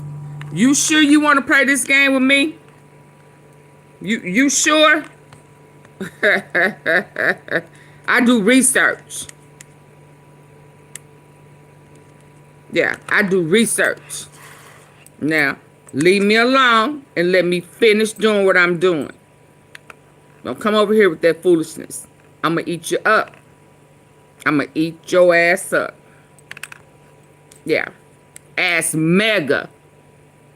Yeah, why they solicit in a part of the gang initiation is to play with minors. Be a cookie monster. Yeah. You better go on and play with somebody safe. Nasty ass people. But this is what y'all was brought up on, sound like. Like everybody in your family nasty as hell. And let anybody do anything to you. You better leave me alone. I'm gonna hurt your feelings. I'm gonna hurt your feelings. Is this the one? I want the one where you can hear her voice before they make me real mad.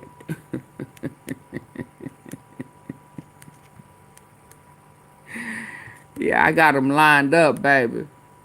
I got them lined up. Where's the one where we hear her voice? Yeah, hold on.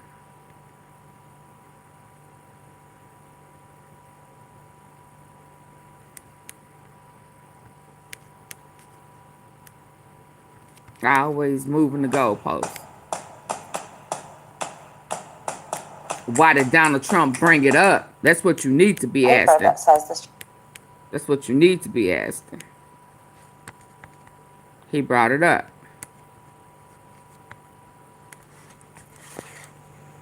Y'all ready?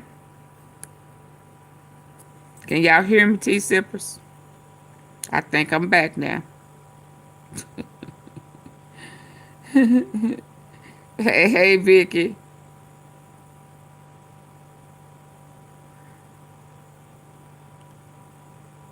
Can y'all hear me? Am I spinning out of control? Ooh, I don't know what they was thinking. I gave my disclaimer before the show, did I not? Maxwell and Epstein pleaded for Virginia Giuffrie. Maxwell and Epstein pleaded for Virginia Giuffrie to have our baby. What? Prompting teen to hatch escape plan. Memoir. Okay? Rob, do you have a clip on this? I do. This is an old interview because Virginia Giuffrie is dead. Yes. The book just came out after her death, but this is an interview. She wrote the book? She did before she died. Yes. It's her memoirs. It's her memoirs, and then she dies, and then it comes out. She gets hit by she gets hit by a bus. I know. Liz says, "I'm not going to kill myself." They wanted her to have a baby. I got it. An old interview with her where she talks about Jeffrey Epstein wanting her to have his kid. Rob. From 16 to 19, Virginia was at the mercy of Jeffrey Epstein and Ghislaine Maxwell. Entrapped by psychological chains she could not break until they made this outrageous proposal. So I spent years with them being manipulated and abused and used, and it wasn't until they told me, I want you to have a baby and we're going to give you an allowance, but we also need you to sign a piece of paper that says this child does not belong to you. Wow. And, you know, I wasn't a maternal person back then, but I was like, my womb is not for sale. But you cannot say no to these people. So I said, okay, guys, no problem. But I need to finish off my education like you guys originally promised. Wow. Okay, so that comes out.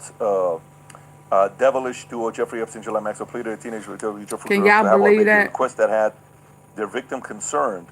Spent years with them being manipulated and abused and used, and it wasn't until they told me, I want you to have a baby and we're going to give you an allowance, but we also need you to sign a piece of paper that says this child does not belong to you. Wow.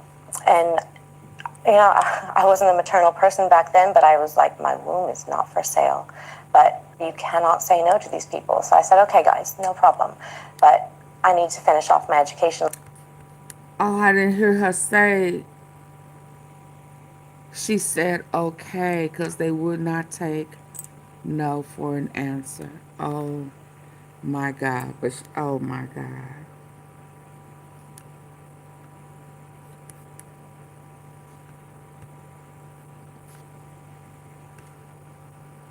Belong to you. Wow. And you know, I wasn't a maternal person back then, but I was like, my womb is not for sale. But you cannot say no to these people. So I said, okay, guys, no problem.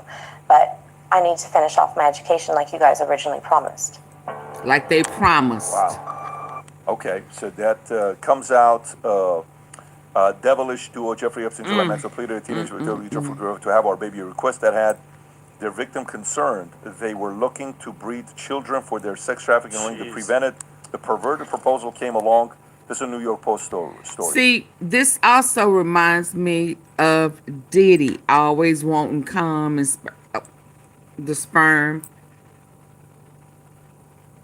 This also reminds me of Diddy. So to hear that they wanted to breed babies, that breeding babies, I don't, I know at some point I said, gonna go down in that dungeon or in those tunnels, and Diddy and them gonna have a whole scientist room with different sperm and stuff, like all in jars and stuff, like some mad scientist. But in my mind, I was saying, why mess around and they gonna have babies all over the place with their sperm? Cause why does he want them? And then he wanted on his nipples, and then they were running to the back room and store it, and I mean all that type of what? But I'm not surprised to hear that, cause all of that has entered my mind with Diddy, not with them, with Diddy. He just don't know what all is gonna come out. Children for their sex trafficking ring to prevent it. The perverted proposal came along. This is a New York Post story, along with promise of round-the-clock nannies, a mansion, and a $200,000 a month allowance. Damn. But Giuffrie would have to sign all legal rights to the child over to Epstein. Everything about Epstein and Maxwell Brazen request felt wrong. Giuffrie penned in a memoir, Nobody's Girl. There's no way I wanted to bring a child into the world for them to raise. What if the baby were a female? What was the plan?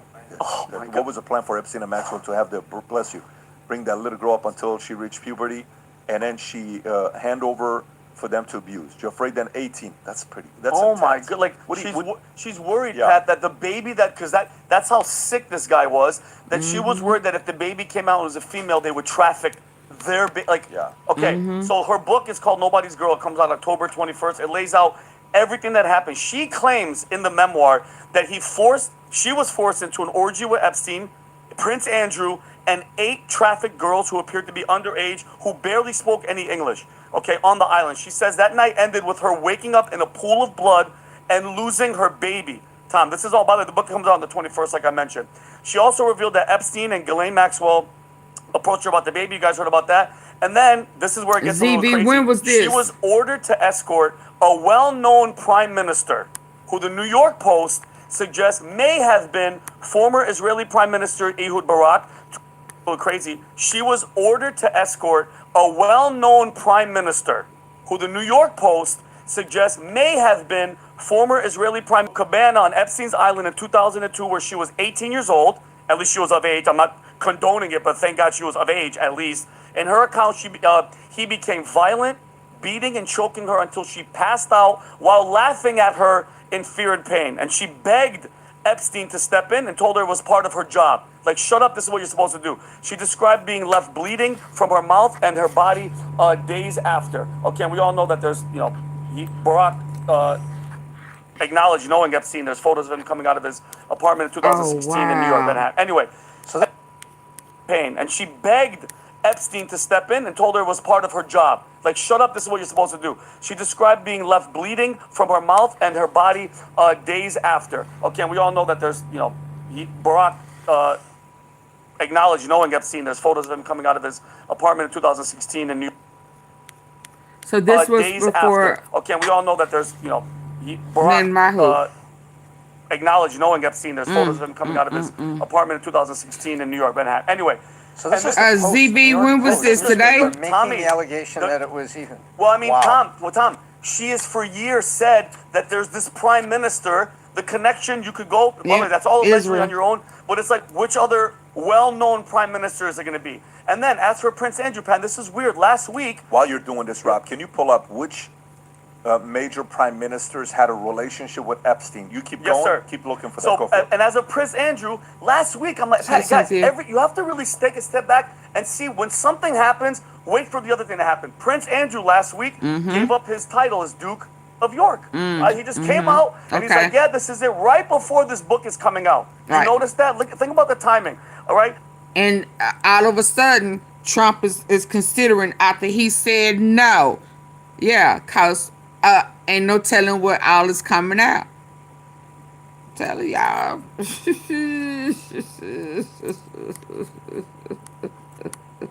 He already paid Giuffrie undisclosed settlement in 2022, and now the UK authorities are investigating claims that he told one of his taxpayer-funded police officers to dig up dirt on Giuffrie the night before the infamous photo of him and her came out. So think about that. He knows the photo's coming out. He knows he's cooked, so he's hiring people to go after her and get her dirt to make her look like she's bad. That's the type of mentality this guy's coming up. That's and we what already know Trump the do royal too. family, Pat. They're not right now. It's a little madness. The king That's has what cancer. Diddy He's did not doing too. well. His brother. That's is what they dealing with always this. do. By the way, Prince William, who's in line for the crown, yes, wants nothing to do. You can Zero. go see it. There's been public statements made and positioning. He, it would appear, is not an ally of his uncle at all. Zero. And by the way, the Duke of York, Pat, that title is given to the second in line, the second son in line. So in other words, if it was your family and there was a standard inheritance, Dylan would be Duke of York. That's for hundreds and hundreds and hundreds of years means you're second in line. And for them to strip him of this is a really big deal. They want him to go into exile. If William is king, the speculation is he may turn loose the dogs and let Andrew be prosecuted. Well, because reports are saying that he's being investigated. So Tommy might be forced to evict. He's furious about what he's done to the name. He might evict Prince Andrew from the Windsor Mansion, the Royal Lodge, just to protect what reputation the family has left. Okay, and now to make things worse, there's headlines that are resurfacing that Epstein secretly bankrolled Andrew's ex-wife Sarah Ferguson for 15 years, funneling her millions after his crimes were public. And she offered up their daughter. They were still taking money, okay? And the royal insiders say that Princess Beatrice and Eugene are devastated and humiliated. And now here's the thing, guys. Isn't it weird? She was the last one that was actually, like, I mean, there's other victims, but she was the most prominent voice. She gets hit by a bus. She says that she doesn't want to kill herself. And then at 41 years old, guys, they kill herself. And then fast forward to Pam Bondi and all these freaking Cash Patels. No, there's videos. There's no videos. He was sex trafficking people to himself. I think it's horse shit. And it's still, and I'm so happy that they're still bringing it up. The stories are still coming out. New York Post. I love that they did that. Other victims. I like the man having passion about it. She gets hit by a bus. She says that she doesn't want to kill herself. And then at 41 years old, guys, they kill herself. Oh, he has to give up the title. Pam Bondi, but they're considering bringing up charges. No videos. He was sex trafficking people. Yes, he has to give up the title, but now he is being investigated for charges, criminal charges. And then also they're talking about I saw that grooming gang in London.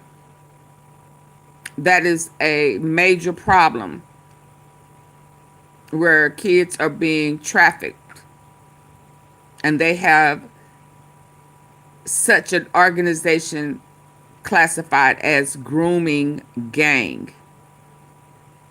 So yes, they are saying that he may have to be exiled. But I'm appreciating this man right here, passion. Shout out to a man with passion for victims. Ask one that was actually, like, I mean, there's other victims, but she was the most prominent voice. She gets hit by a bus. Right. She says that she doesn't want to kill herself. And then at 41 years old, guys, they kill herself. And then fast forward to Pam Bondi and all these freaking Cash Patels. No, there's videos. There's no videos. He was sex trafficking people to himself. I think it's horse shit. And it's still, and I'm so happy that they're still bringing it up. The stories are still coming out. New York Post. I love that they did that. By the way, you know who owns New York Post? Who? News Corp. Really? Yeah, you didn't know that? I had no idea. Yeah, I think they do. But I think it's, and again, guys, with Gaza, with the world, with no kings, with everything, we have to always come back, and we're never going to stop talking about it. These people are disgusting. The level of their blackmail, what they were doing. Look now, but God rest her soul. She's dead, but her memoir is still coming out. The story is still going to come out, and hopefully there's enough things to keep this freaking thing going so that these people get held accountable. Okay? He's still, what? That's, again, this is good. I love it. This is good that this is happening. Rob, do me a favor. There's another story about Leon Black. I don't know if you saw this or not. So Leon Black, who, Rob, if you just type in Leon Black and Epstein on Google, look what comes up. Just type in Leon Black and Epstein on Google, and look what comes up. So Leon Black and Epstein, he had given him, to me on the AI review at the top, Leon Black's a private equity investor who paid $158 million to Epstein and resigned from his roles at Apollo Global Management and the Museum of Modern Art following the revelation of their connection. Black had also contributed a letter to Epstein's 2025 birthday book, a collection of letters and notes that released publicly later that year. So why would somebody pay $158 million? I think it ended up being $170 million. Look what it says for purported tax and estate planning advice, according to a 2025 report. That's a lot of money to be paid for that. Then messages comes out. Rob, if you want to go to those messages. This is an email excerpt from Epstein to Leon Black. I never want to have any more uncomfortable moments with you. I find it very distasteful. So to be clear, my terms are as follows. I will only work for the usual $40 million per year. It needs to be paid $25 million upon signing an agreement, $5 million every 2 months thereafter for 6 months, March, May, June. This can begin if I'm able in January. I will immediately stop work if the payment is not received. Go to the next one. At least for a few weeks, I am unable to commit much time and make any future plans to guide you in the redoing of your procrastination-produced mess. What does that mean? That being said, the tasks at hand are the following. You have a bomb of color string that your retarded children have formed. Is that really what it says? Yeah. Yep. It has to be very carefully unwound. Go to the next one, Rob. Those are the only two that I could find. And then this is a flight log, but it has Walter Cronkite on it. So what? Weird. Wait, what? Walter Cronkite flew there to Epstein Island. To That the came out- island in 2007. That just came out He's on an Friday. island So this boy. is, who else is on that list? Lance Galloway, Igor Zinoviev, Who's JP? John. Emmerling? Does anybody know who JP is, Rob, or no? No, I have not seen Maybe it. Pope JP. John Paul. I hope it's not. No, maybe So, it's somebody wait, from JP Morgan. Walter Cronkite went to Epstein Island? Yep. What's the date? What year? January 12th, 2007. So this is When the did he year die? after Epstein was prosecuted here in Florida for the sex trafficking of minors. When did he die? Walter I thought he Cronkite? died a long time ago. What, 16, Rob? No. Walter Cronkite? 2009. 9. So he went when he was how old? 90 No. years old. So he went with, Oh. wait, at 90 years old, he went to the Epstein Island? Yep. He turned 90 years old in November of 06. He would have been approaching his 91st birthday. Why would he at 90 years old go to the Epstein Island? One that's last a good hoorah. question. The broadcaster journalist once called the most trusted man in America, Walter Cronkite, person, and newly released Epstein flight logs. Or something like something that they appeared in the documents. Also, in the logs were Prince Andrew, Bill Gates, Richard Branson. The documents did not suggest wrongdoing for Cronkite or any of the names listed, but it does reveal the scopes of Epstein's network go a little bit lower. The flight logs show the 91-year Cronkite boarded a flight in depths of winter, January. Took place from Newark, New Jersey to St. Thomas in U.S. Virgin Islands. Cronkite was among 8 passengers on board, including Jeffrey Epstein, who was likely hosting the group at one of the two private islands, Little James and St. The logs were released as part of the broader package, which also included a transcript. Alex Acosta, the former. During this testimony, Acosta defended his actions, citing challenges. Many victims refused to testify. Many victims have changing stories. He told investigators, explaining that some of his decision makers were, what? 91 years old? Go a little bit lower. 91 years old. I mean, Stephen Hawking would go too, and I mean, how many times is that guy there? Remember, part of the scam was the foundation stuff, right? So Yeah, was but- it possible that Cronkite was over there as this very old man who had had the stroke or whatever happened to him and passed away a year later? Was this part of foundation? Who know, but Tom, once you know somebody is a convicted pedophile, at that point, would he know? He would have to know. It happened Wait, in wait, wait. 2006. When was the sweetheart deal? The sweetheart deal was 2006, I believe. 2005 or 2006, Rob. He was arrested July 23rd, 2006. Yeah, So this is everybody knew he was arrested. 5 or 6 months later is when Walter Cronkite. And Tom, let's just be honest, especially in this heat and everything. Doesn't look the good. island, Let's do this is when the island was in full swing. Everybody, you know, even if you don't know, once you get there, you know exactly what's happening there. Even if you listen to Howard Lutnick and stuff, how disgusting it was in his apartment in New York. Think about what he was when he was here on an island in a different freaking country, do whatever the hell he wants, Tom. All these people, it's all a big web, and they were all connected, Tom. Everybody knew what the hell was going on. 2026 is going to be a magical year, and I'm convinced most people are going to screw it up. Most people are not going to have the right plans in place. Most people are going to wing it going into 2026. And my biggest suggestion to you is whatever you're doing, do not wing going into 2026. Whether you're an individual employee, you have a family, wife and kids and family, you got big plans for your family, you want to do something special for them, you're an independent contractor, you're a business owner, you're a government employee, whatever it may be, if there's ever been a year to fully be locked in for a great business plan, it's 25 going into 26. 26 is going to be a 250-year anniversary. Trump turns 80, World Cup's coming to the U.S., rates are going to probably lower 3 more times in 2026. Stock market's going to open up with IPOs. It's going to be a special year, and a lot of people are going to have a lot of success in 2026. I would like you to do the same as well. However, on December 12th, every year, I do a one-day webinar for business planning. We call it the Business Planning Workshop. I want to show you a video of 2 people, see if you recognize the 2 guys, and see which one you are when people do business planning. One guy's name is Ernie. One guy's name is Larry. They were both annoying. I love both of them, but they were annoying in this setting. But I want you to watch and see which one you are, and then I want to encourage you to get registered today for December 12th. Go ahead and play what they say? Did I miss something good here? Did I miss something good that I need to go back and listen to? I had to step away. Was this a...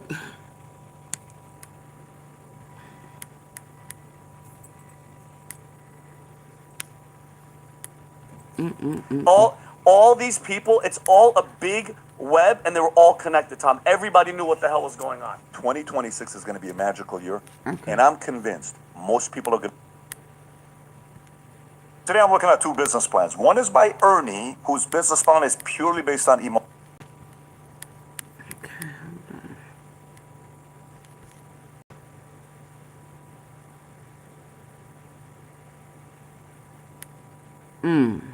Walter Cronkite.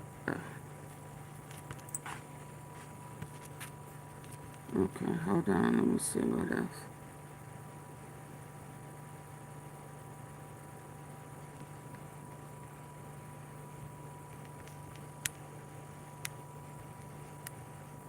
Report of the book.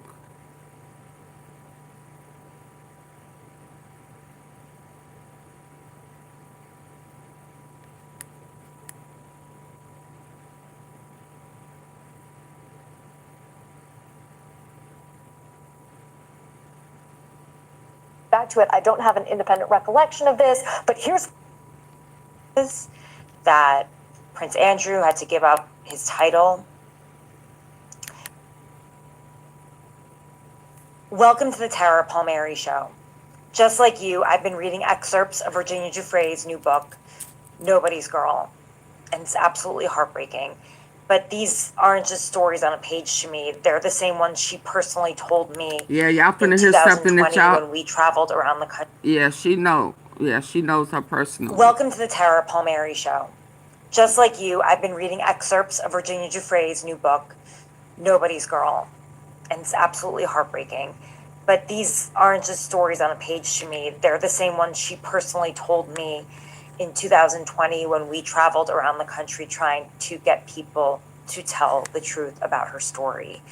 And if you followed my reporting over the past few months, the shows that I have laid out and told you all about what I know from my time I spent with Virginia Giuffre. Over the past few months, the shows that I have laid out and told you all about what I know from my time I spent with Virginia Giuffre. You can find it here on the Tara Palmieri Show and at my newsletter, tarapalmieri.com. I'll be writing about her book there as well. And we'll be writing about her life and how historic this is, that Prince Andrew had to give up his title, and how it's happening, though, after her death, and how she fought so hard for these changes during her life, and it's just so brutal to me that all had to happen. Yeah, I may like need to this. go to her brother first. Hold on. I may need to go to her brother, because I want y'all to hear the brother before you hear her friend. Hold on. Yeah, let's hear her brother.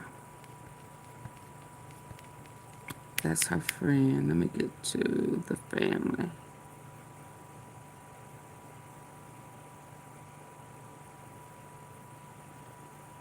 Hold on.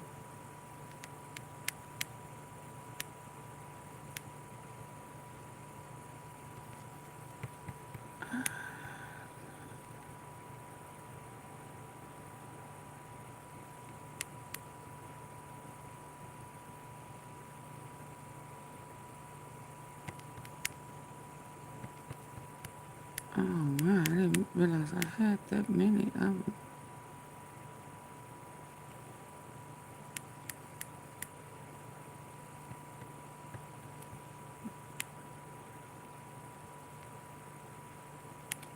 I think I watched this one. The King's engagements this week include a visit to the Vatican. It all comes as the Met Police says it is actively looking into claims that Prince Andrew asked one of his personal protection officers to find out information about his accuser, Virginia Giuffre.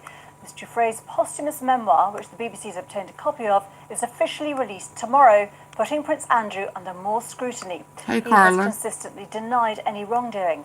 Our correspondent Ellie Price reports. It's still dominating the front pages, at home and around the world. After a string of scandals, Prince Andrew is dropping his Duke of York title. We begin with that breaking news from London, where Prince Andrew will no longer use his royal titles, including Duke of York. The headlines are taking a lot of oxygen out of the royal room, one source told the BBC. Perhaps a classic example of British understatement, given the ongoing revelations about the King's brother. Despite him relinquishing his honours and titles on Friday, the heat has not gone out of this scandal. I feel I may have entirely misunderstood him. It just keeps getting worse and worse. Too much to think that he might have done this all for me.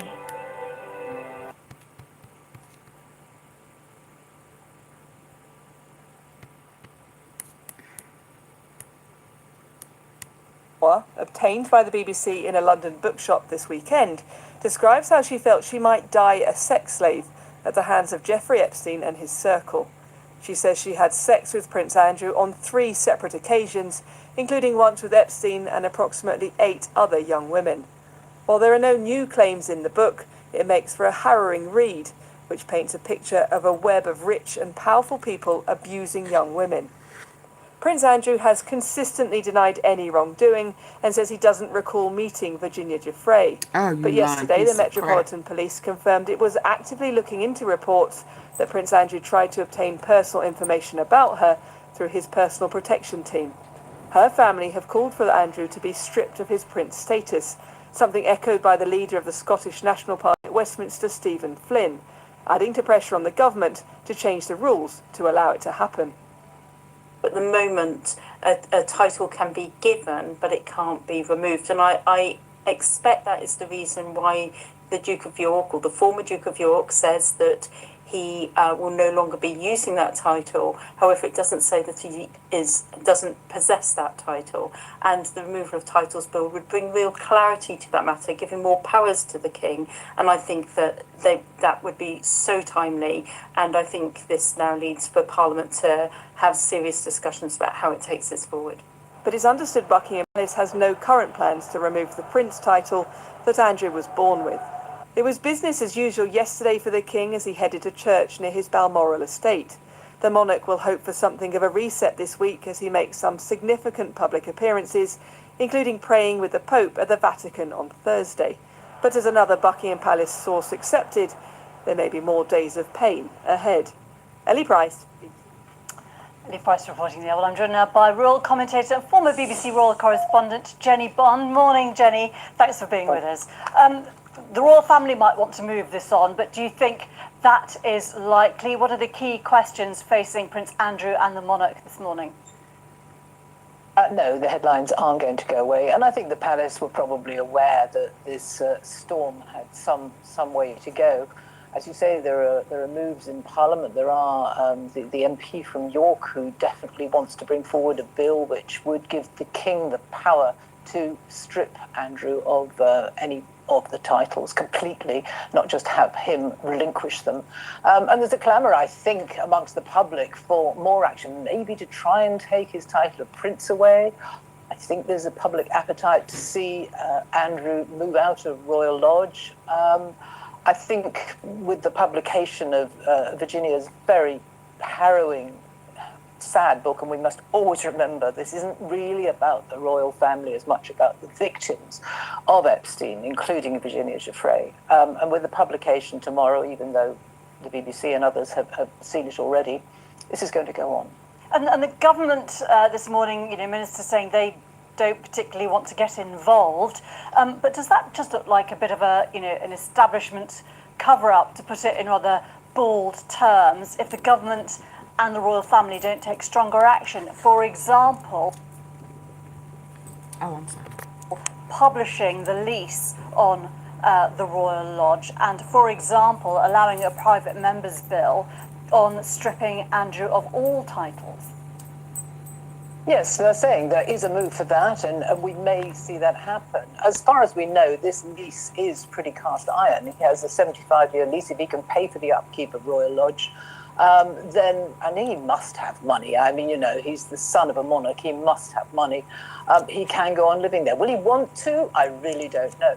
But the other development I think we should pay attention to is the fact that the Metropolitan Police are looking into the allegations that Andrew secured somehow the social security number of Virginia Roberts, as she was then, Virginia Giuffrie, she became, and passed that on to the deputy press secretary of the late Queen. In order to, he obtained this, it would seem, in order to try to smear Virginia's name, the name of a woman he claims he had never met. Now, this strikes me as extremely serious and draws the same way Trump did that lady he lost all that money to. What was going on those years ago? What did they know about Andrew and his activities, and why didn't they do something about it? Those are the questions which are now being asked. And does Andrew potentially, do you think, face some sort of charges here with this police investigation into how he behaved in public office and in relation to his own personal protection officer? And should the royal family also publish whatever Andrew's sources of income are?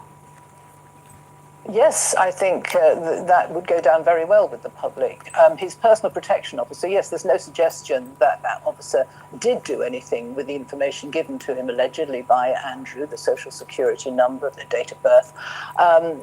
But to use your personal protection officer in that way, as Ed Miliband said yesterday, is absolutely wrong. That is not what they are. They are there for close personal protection of the principal. They are not there to do some research, to act as a private investigator.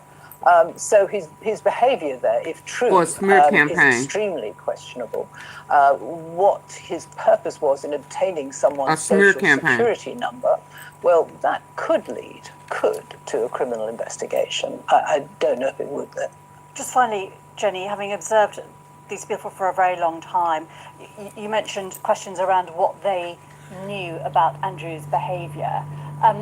Do you think it is plausible that they were unaware of what he was doing? I think the family themselves probably were unaware. A deputy press secretary probably would have handled this of his own bat. I don't know. I think he may be asked to explain what went on. I think the family themselves must just be in despair that all their good works keep being obliterated by lurid headlines about Andrew. And I think William remains full of resentment and anger about the disrepute that his uncle is bringing the whole of the family into. Jenny Bond, thank you very much. Well, I'm joined now by our correspondent Helena Wilkinson, who's outside Windsor Castle. Helena, what are the key questions this morning for the royal family and the government on this? That robbery could have been staged to try to throw off the heat on Prince Andrew. That's a Trump stunt. Well, there are lots of questions that remain unanswered. There is still some pressure for Prince Andrew to be stripped of the Prince title.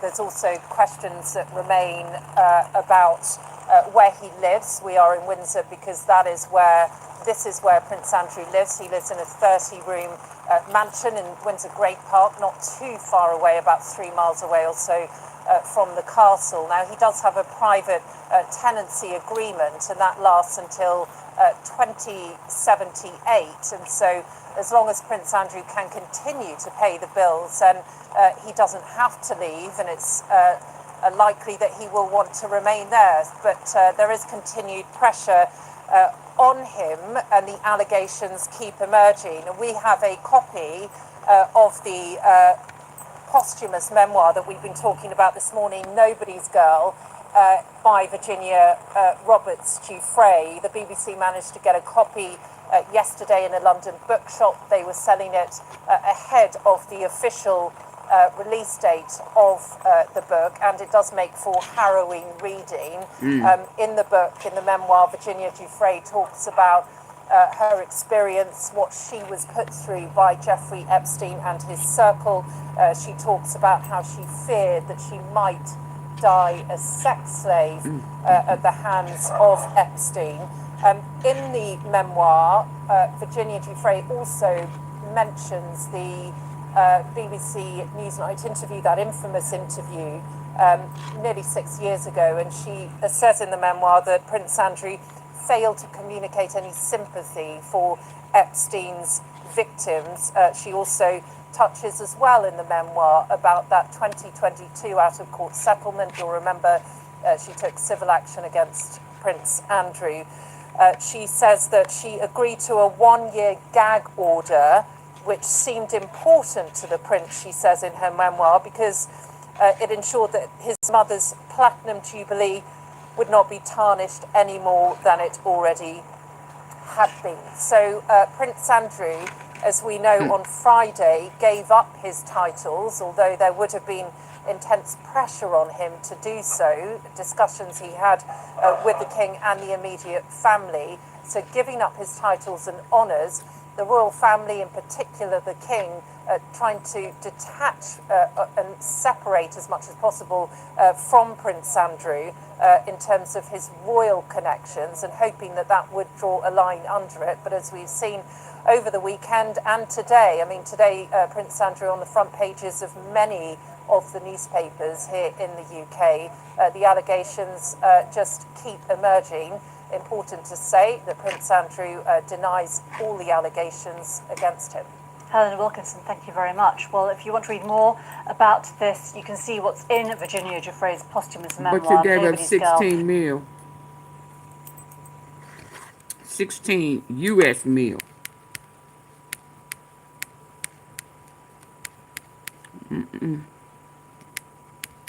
That was not the one. I want y'all to hear her brother. So it must be further down. Then I'll go up to old girl. Please get the lights up. Double tap the face of your screen.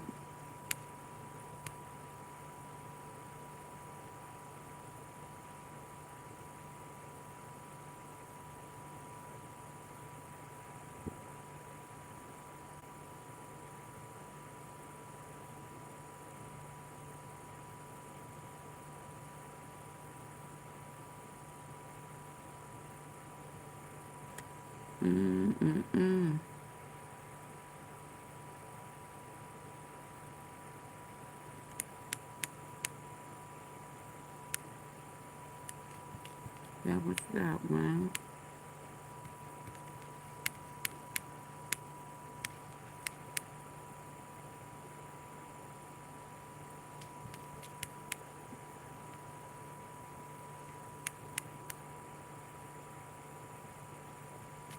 I think I did that one.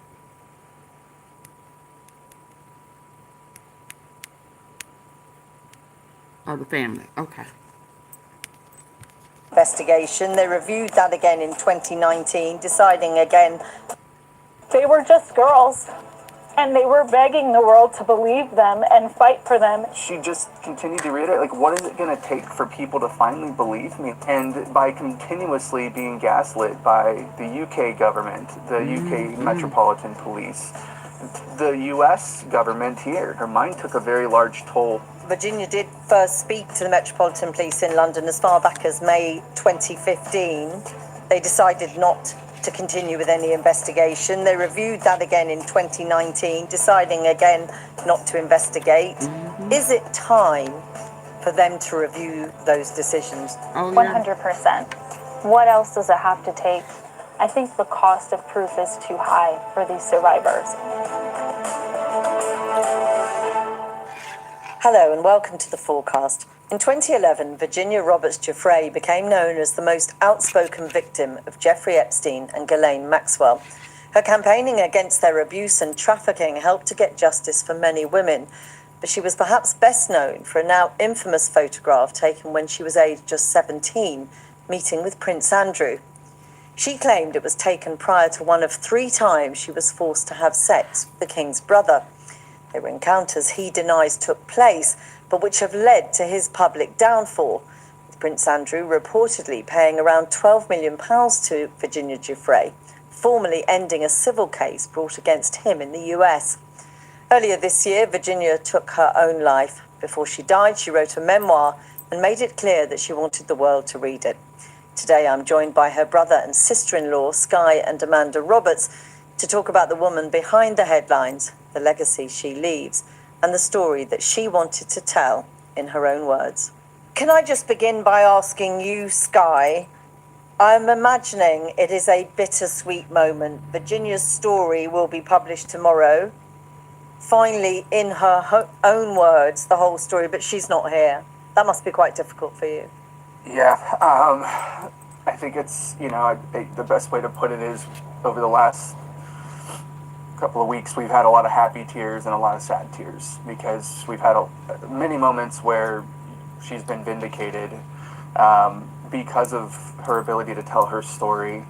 And I think people are finally realizing the magnitude of what she was able to accomplish during her time here. And, we're sort of left in place here on the advocacy piece. And a lot of people are like, well, why are you guys coming forward now? And the truth is that, she always wanted to protect us from these. I remember her so clearly saying, like, I never want this evil to touch you or anyone in this world. Right. So it is really, really difficult to come forward, but she'd be really proud of this moment. It's a very vindicating moment for her.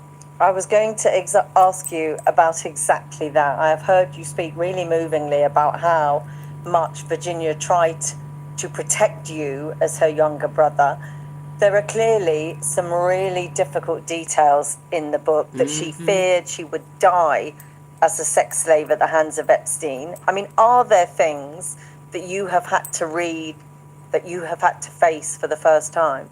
I think we knew a lot of the information that was going to come out. She was very transparent with us about sort of some of the intimate details that were going to be in there. However, it's very different when you read it on a page. I think, growing up, I had known there were threats on my life, at least specifically from Epstein and Maxwell. That's something that she had shared with me. But it's just very different when it jumps out at you on the page. And, you know, I want to be clear, like, it's crazy because you can hear her voice in that book. Like, I can read the pages and I just feel like I can hear her in there. And I want to commend, you know, Amy Wallace and the you know, Penguin Random House for coming out, because the truth is, like, it's really hard read, but I think it's very impactful. She suffered a great deal throughout her life. That is clear. One of the things that has struck me endlessly about this story is there's so much talk about how rich Jeffrey Epstein was, all his friends, the private planes, the private island, the fancy houses. It's a world that, you know, awful connotations of glamour in this context.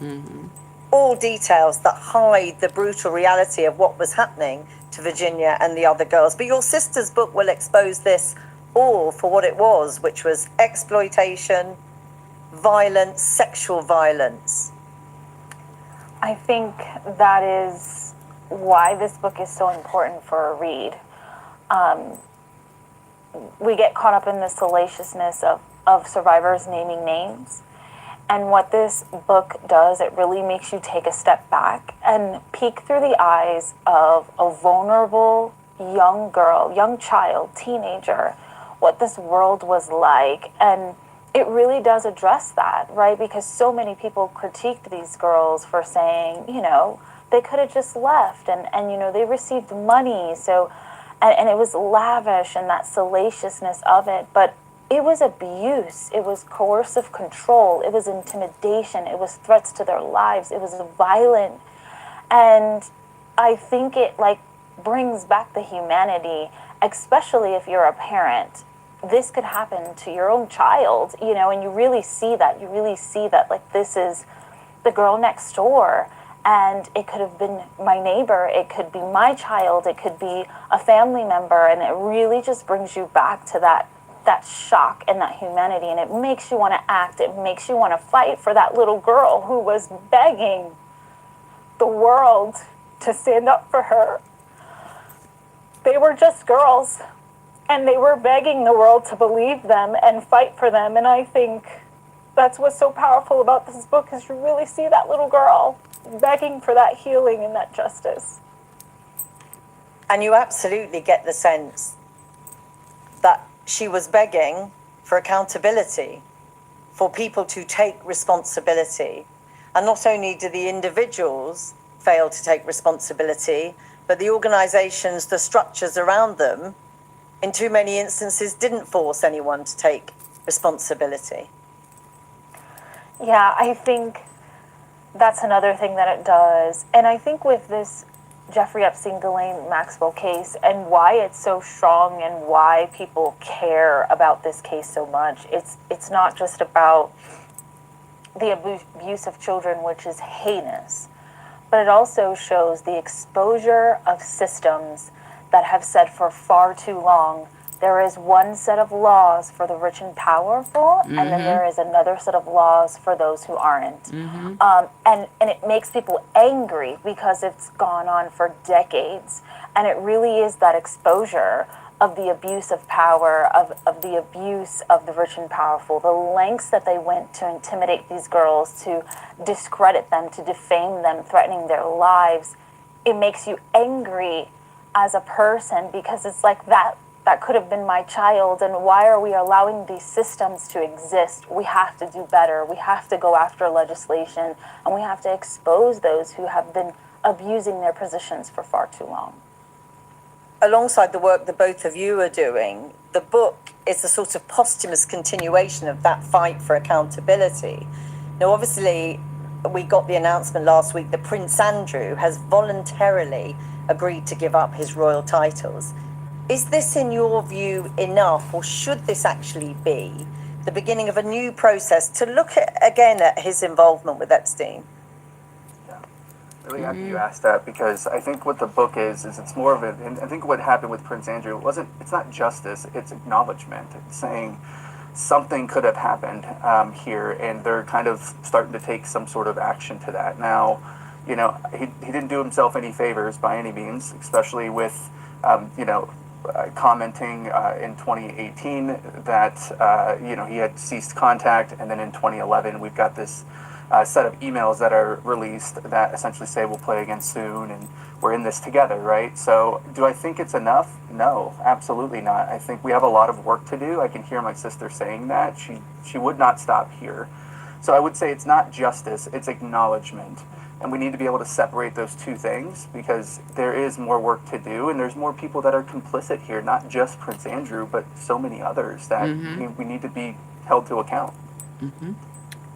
And I want to ask you a couple of things about potential justice, potential more potential accountability. First of all, though, if you don't mind, he has voluntarily given up these titles. They lies. Forced. Trump, like that lady who sued him and won. He kept taking her to court, and he was making fun of her, saying she was lying. Then he said he wasn't her type, or they're going to your background, because he hired a guy to troll her as well. So it was to find dirt on her, so that he could put the dirt out and gaslight her with it. Say she's lying. Whatever her past was, to throw her past out there. Get the heat off of him. Yeah, discrediting. Yep. He wanted to be able to make her look bad. Okay, let me get back. This one is longer than I thought. I don't remember, but he confirmed, I'm trying to catch it, that and maybe this is not the video. The vindicating moment for her. There's a whole different story to tell on her own personal life that maybe took a larger toll on her towards the end, but certainly this took a toll on her throughout the many years. He did confirm. So we need to give him a stark reminder that, that she did unalive herself. And I know this is difficult, but watching her get knockback after knockback, what do you think that did to her personally? I think it's the story of a lot of survivors out there, that they constantly feel like they're getting these wins, these little wins, and then there's just this big knock from the side. I mean, we can tell you that we feel it in advocacy a lot of times, where we feel like you get these little wins, these little knocks, right? But then, what are we actually doing about it? So I think what we need to start doing, and what she would be requesting, what she was always requesting was, we're tired of talking about it. The survivors are tired of just having to talk about it. We have to take some sort of action here. Actions speak a hell of a lot louder than words. And so, I think it took in a tremendous toll on her through time. I will say, during the last couple weeks of her life, I was with her. She was really proud. She was really proud of her survivor sister. She was really proud of what she was able to accomplish with Ghislaine Maxwell and Jeffrey Epstein. This book was really to kind of, I wouldn't say close a chapter, but reopen a chapter to where we can really start asking ourselves some questions. And I do think, again, it's a vindicating moment for her. There's a whole different story to tell on her own personal life that maybe took a larger toll on her towards the end, but certainly this took a toll on her throughout the many years. And I hope her kids can see their mom for what she truly is, which is an international and an American hero. And that pride she felt in those last weeks, did you get any sense that it was, in any way, it was outweighed by the toll that everything else had taken on her?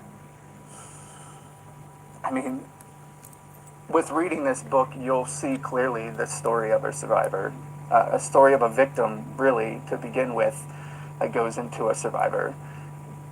Her body it took a tremendous toll through the years from the people that had abused her. I mean, this wasn't just this was very heinous acts. This was very aggressive acts that these men were doing to her. I mean, it's very raw in there when you read it, because it's not just, I don't know, it's not sensational at any point. It just becomes something that that you just feel tremendously hurt by. And so I do think her body and her mind took a very large toll through the years. But she had a lot of personal tolls in her personal life towards the end there that I think led to the ultimate decision of her taking her life. Just in terms of, as you say, the people coming out to show their support, to say enough is enough here, and to look for more action. Obviously, the move with Prince Andrew and his titles is one step of accountability, and I know that you're pleased that that's happened. We've got evidence from court papers that show lawyers sent a letter to Prince Andrew asking him to cooperate. The letter was FedExed to Buckingham Palace. The palace refused delivery. Do they owe you, do they owe Virginia's legacy in terms of doing more now because of that? Absolutely. I think they owe answers at the very least. I think they owe not just Virginia, but the UK people. They owe that. These are people that they essentially look up to. They are supposed to be a representation of truth and trust. And I think they owe that moment to sit down and be questions and answer the questions that have been asked of them for decades. They owe Virginia that, for sure, and they owe their people that. So would you like to see the king or the palace put pressure on Prince Andrew, who always said he would answer questions about what he knew, but he never has? So would you like to see more pressure exerted on him to do that? Absolutely. I just don't think that this can be avoidable anymore. There's just too much coming out, and I think it's beyond time. We can't continue to let this hide in the shadows, and everyone is being put in that corner of having our own government is avoiding having to answer questions, and people are tired of it. And so it is time. I would hope that he would pressure his brother to do the right thing. I think he's already putting him in a position of pressure where he's had to relinquish his titles. I think there needs to be more, for sure. And can I ask, I mean, in many ways you sort of allude to this fact that at least the prince moving to step down away from royal life some years ago, stopping using these titles, is some accountability for Virginia. What hope of that is there for you at home? It's what we're fighting for every single day. I hope that our government remembers, like Sky said earlier, that they work for us and not the other way around. We have to look back to the foundation of our government and separation of powers.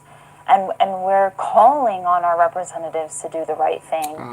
You're an elected official. And so there is hope that they can come back to their roots and acknowledge and recognize what they swore to do, and that was to protect their people. And so we're going to keep pushing until that happens. Whatever that takes, we're going to keep pushing for it because it is the right thing to do, and it's beyond time.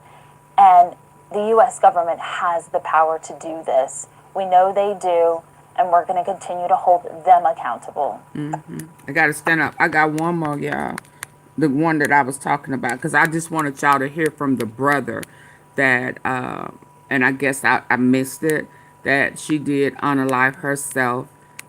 He was with her up to that time. I think that she had went through a divorce and had kind of lost custody of her kids, and that was just kind of the straw. Let me go back to her friend.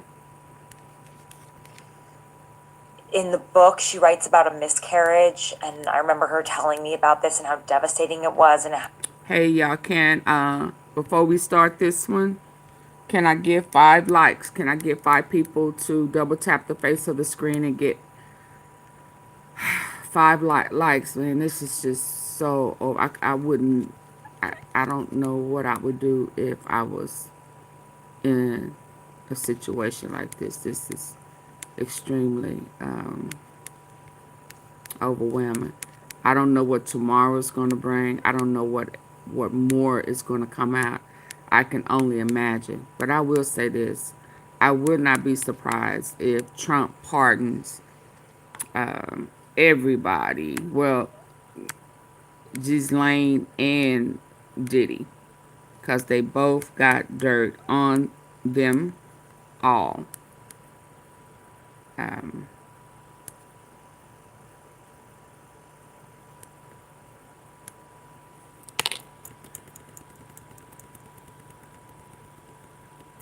He got dirt on them all.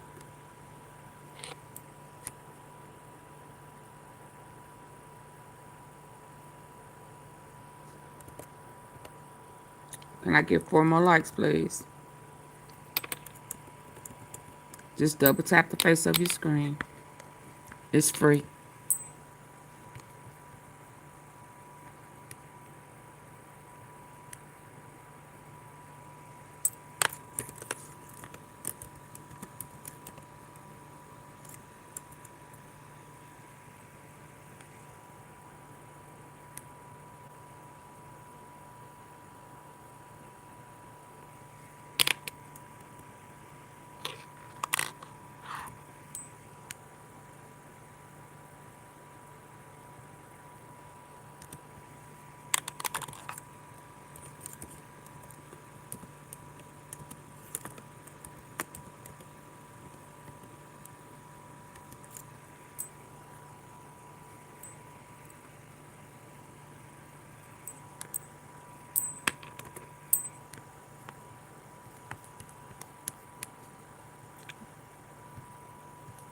Okay, let me get to it. Thank y'all.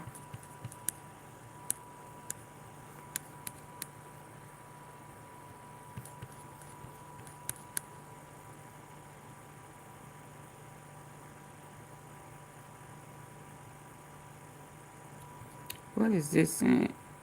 Get final word. Oh my goodness. Let's go.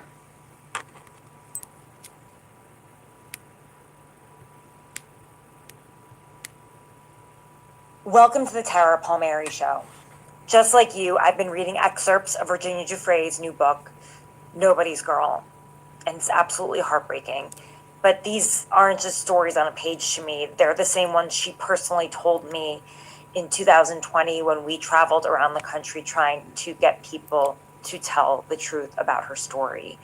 And if you followed my reporting over the past few months, the shows that I have laid out and told you all about what I know from my time I spent with Virginia Giuffre, you can find it here on the Tara Palmieri Show and at my newsletter, tarapalmieri.com. I'll be writing about her book there as well. And we'll be writing about her life and how historic this is, that Prince Andrew had to give up his title, and how it's happening, though, after her death, and how she fought so hard for these changes during her life. And it's just so brutal to me that it all had to happen like this. In the book, she writes about a miscarriage, and I remember her telling me about this and how devastating it was and how terrified she was. I remember when we were driving past the Palm Beach airport together, and I watched her body physically recoil at the sight of the runway. That's where Epstein's Lolita Express plane was parked, and that was where some of the worst brutality happened, up in the air. And as you can see from some of the excerpts, she talks about being so brutally assaulted that she was begging for her life. Wow. And these are the stories that she told me. She writes about the threats on her life. When I traveled with her in Los Angeles, knocking on doors of witnesses who could corroborate her claims, she had a break-in at her house at the time. She really feared that the men who were around Jeffrey Epstein, who abused her, would come after her. And there was a reason that she moved to Australia, to escape it all. I also saw that in the book. She calls out her father for incest, and it just takes so much courage. I always... Y'all hear that? Did y'all hear that? I wanted to make sure that y'all heard that, and I'm gonna remind y'all of something. I also saw that in the book. She calls out her father for incest, and it just takes so much courage. I always sensed there was something darker there in her relationship. So she was molested by her dad, and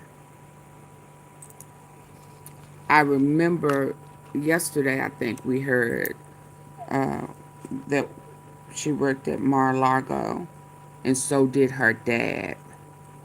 Now, what her dad did at Mar-a-Lago, I don't know, but I can see I don't know. He's sick, just like they sick. So I could see him pimping his daughter out. And where is he now? So she was molested by her dad.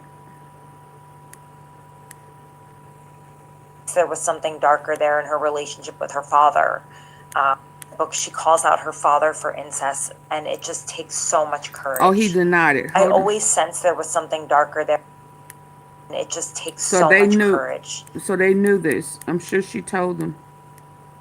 You know, because that's where that being re-victimized. You trust the people. Her father. So, yeah, he denied it. It says, I never ever touched her sexually. Well, why was she running away? Or why was she a runaway? If something bad wasn't happening to her at home. For incest, and it just takes so much courage. I always sensed there was something darker there in her relationship with her father. You know, they were estranged, and I think it was such a taboo subject at the time, and still is, that she wasn't ready to tell the full story. And she said that she was molested by a family friend, but I had a feeling that there was something more there. I am really relieved, though, that her brother Sky has come out and confirmed what I've been saying all along, that Virginia wasn't murdered, that she died by suicide. She was struggling.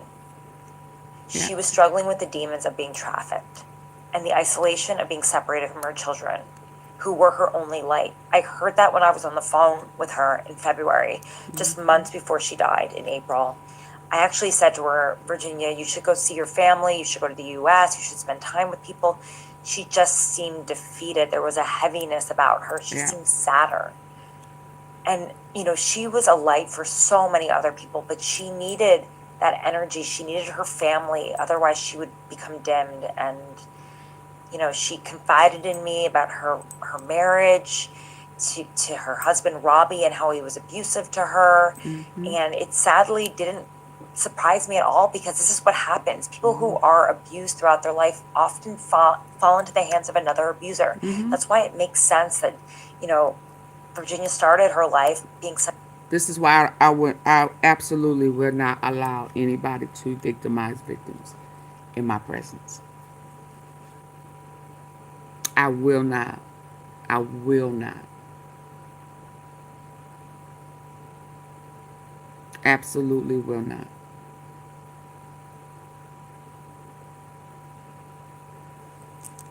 Because they are oftentimes taken advantage of by somebody that they trust their story to, thinking that they will help them.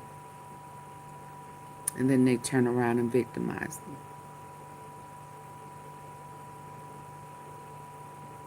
It's betrayal after betrayal after betrayal after betrayal. And all you did was be victimized.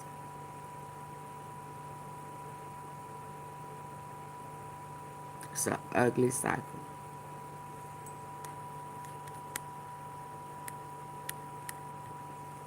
fall into the hands of another abuser.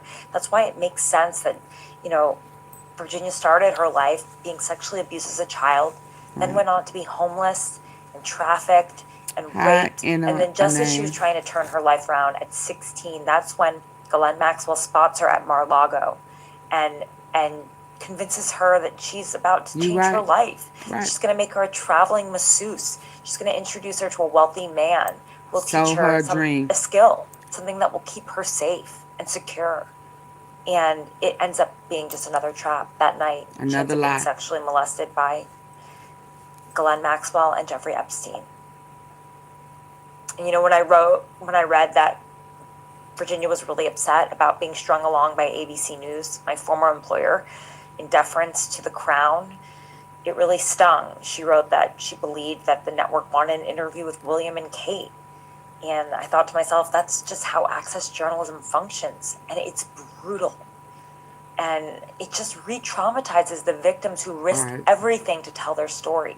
Right. Only to be sidelined for proximity to power. Right. I remember that Virginia told me that she really believed that President Trump would one day release the Epstein files because that's what he campaigned on. And that was her nature, hopeful. Sometimes, maybe to a fault. She told me that Elon Musk told her over X that he would release. She really believed that Trump was going to do what he said he was going to do. She really believed him. Sometimes, maybe to a fault. She told me that Elon Musk told her over X that he would release the Epstein files. Now we see that he may have even gone to Epstein's depraved island, Little St. James. It was on the schedule, Epstein's schedule. We don't know if he went through with it. But the amazing thing about Virginia is that even when the world doubted her, she still believed justice would come. And that's why she was so inspiring to me, to so many other victims. She's a singular voice who never stayed quiet. She kept knocking on those doors. We did it together. I was so in awe of her and her grace. And I hope that you all go out and read her book, Nobody's Girl. Mine arrives on Tuesday, and I will be reading it. I've got a number of pieces coming out. I hope you'll go to TaraPalmieri.com. Am I still here? Can y'all hear me? I want to honor her in this moment. And this is a conversation I had on Nicole Wallace's show on MSNBC about the latest in the Epstein case. Take a listen here. The burden placed on these women is something the co-author of Epstein survivor Virginia Giuffre's memoir calls out in the New York Times, writing this. Are y'all able to hear me? I don't know if I'm spinning or not. Quote, why do we as a society ask those who have been weakened by abuse to do the heaviest lifting? Not just calling out the predatory schemes of those who abuse them, but also testifying and being deposed under oath, as well as sitting for interviews and news conferences. And why is it that even when survivors do this, so many of us still don't give them the benefit of the doubt? Instead of requiring the wounded to endlessly recite their worst memories on repeat, why don't we bear down more forcefully on those who they accuse of wrongdoing? Joining me at the table, TaraPalmieri. She's here. She writes the Red Letter on Substack. She's hosted 2 acclaimed podcast series on this topic called Broken, Jeffrey Epstein, and Power, the Maxwells. Also joining us, MSNBC legal correspondent Lisa Rubin. Tell me about the memoir. Yeah, please hit the like button. What time is it?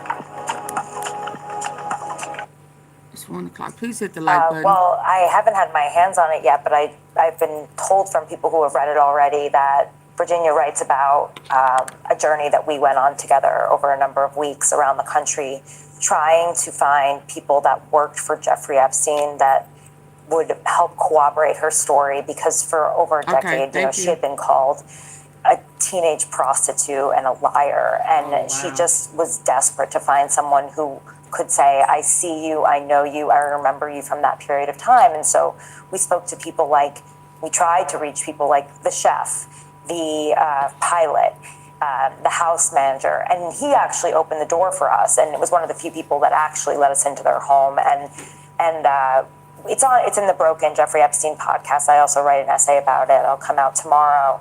But it was heartbreaking to watch this, because this was a man who testified that he had to clean up dildos and make the massage bed after picking up girls from high school and then bringing them to Jeffrey Epstein's house. But yet he could really accept no wrongdoing in the situation. He just kept saying, I didn't know, over and over again. And it was incredibly frustrating to me to be sitting on his couch and watching this man play mental gymnastics, walk some sort of moral tightrope. And for Virginia, she was just so happy to have someone see her and remember her and be there, and just almost like they had lived through this shared experience, and she needed someone to kind of make her feel like she wasn't alone in this experience. And so I remember when we got out of the house and we were in the car, I was like, how do you feel right now? And she said, I feel happy. I was like, how do you feel happy right now? I mean, he recalled seeing Prince Andrew in the house and Alan Dershowitz, but he said they were with women, never with children, And she was like, well, he gave us 10%, and if that's all you get, you know, that's all you're going to get. None of these people are going to admit how much involved they were. And it was really, really heartbreaking. In the book, she also writes about this profound disappointment that she had really hoped that the people who worked for Jeffrey Epstein for decades would actually come forward and do the right thing and say, I stand with you now, Virginia. But it just wasn't the case. And she took the breadcrumbs that she got. And he did end up being a crucial witness in the case against Ghislaine Maxwell. Actually, while we were there, the FBI called him and asked for an interview, which was crazy. It's all on, you can hear the phone call, it was all recorded, but he was, you know, he was a useful witness, but he also was unwilling to accept the depravity of it all and how he stood by for 2 decades working for Jeffrey Epstein. It's on the outside, it's impossible to make sense of, and I imagine in the innermost ring as a victim, it has to be sort of the final act of betrayal and gaslighting. Oh, absolutely. I mean, she had so much hope, though, and strength, and she believed that President Trump would release the Epstein files. She told me that. She said that Elon Musk DM'd her and told her on X that he would release the Epstein files, and she believed them. I mean, that is someone who's just so desperate to be acknowledged, to believe that there are better angels and that people will do the right thing. And I was inspired by her because I was jaded. I got to tell you, I was jaded and I was furious. And doing that podcast made me see the worst of the world, not the best. And to see her feel like, oh, this is great. And I was like, what? This is great? And then it just reminded me of what she's lived through. I mean, in the book, she writes about being sexually abused as a child by her own father. You know, she writes about being trafficked, being homeless, trying to turn her life around. And that's when Ghislaine Maxwell comes through and finds her just to bring her. And then it's just this life cycle of abuse she's lived through. And so many of these victims, they can't even be heard. They've never been heard. And even now, that the piece that Amy Wallace wrote was brilliant because it's true. Why do they have to keep telling their stories over and over and over again? Why does she get some justice after death? She lives with the trauma from it, and that is why she died. She killed herself. I spoke to her before she died, and she was not well, and all the conspiracy theories about her being killed. She killed herself because when you are a victim of this type of abuse, you live with that trauma for the rest of your life. Those demons, those nightmares, they play in your mind, and I just find it to be horrific that people use this whole thing to spread more conspiracy theories about a story that frankly doesn't need any more conspiracies. The truth is bad enough. Alex Acosta's line that there were evidentiary issues and problems with the witnesses is sort of the final slander, right, of these women. The witnesses are victims of sexual assault from some of the most powerful men the planet has ever known. Nicole, reading that transcript was like living in 2 different times because you had Alex Costa on one hand, who was sort of representative of the old guard and the way people used to see sexual assault, and yet he was facing an onslaught of questions from women who came to Congress having had very different life experiences and representative of a new generation. So hearing him being interrogated by Jasmine Crockett, for example, who really wanted to drill down on, I'm sorry, what exactly were the credibility problems with these women? Why did you not find them credible? Why did you think you couldn't rehabilitate them in front of a jury? He sort of sputtered. And he also insisted at one point during the transcript that it wasn't a sweetheart deal after all.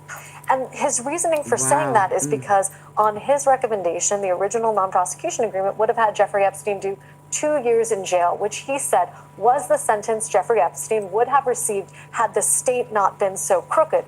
But of course, that's ignoring the fact that a prosecutor under his own supervision had written something like an 80-page memorandum recommending that they bring 50 to 60 counts against Jeffrey Epstein as opposed to a single state count to which he pled as a result of sort of a framework that Alex Acosta himself developed. So I found the whole thing sort of galling, as well as it was both galling and useless, because as you and I have discussed before, Alex Acosta was interviewed by the Department of Justice as part of an investigation they did into the professional misconduct of lawyers associated with the Epstein case.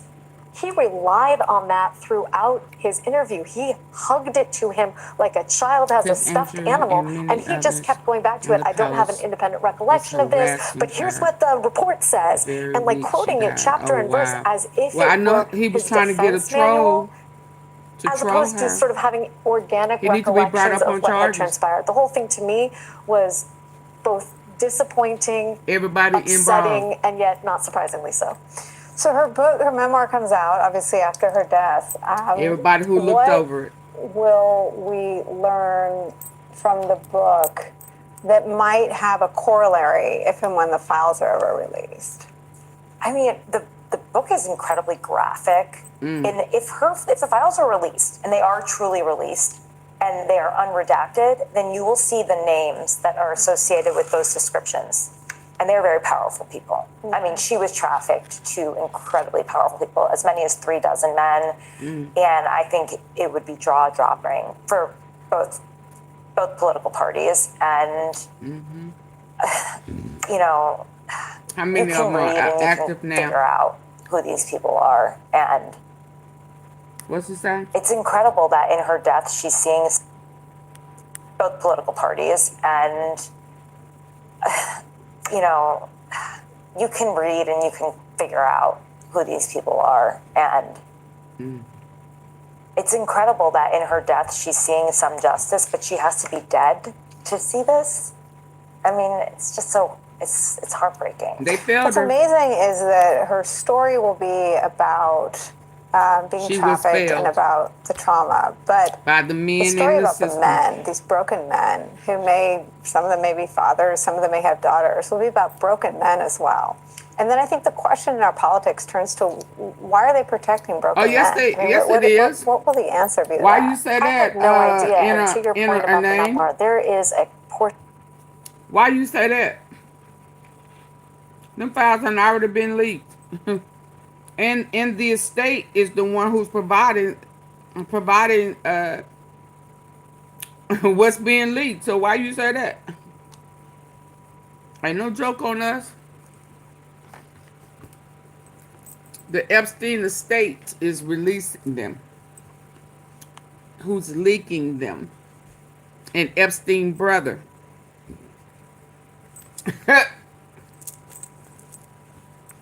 So what you talking about?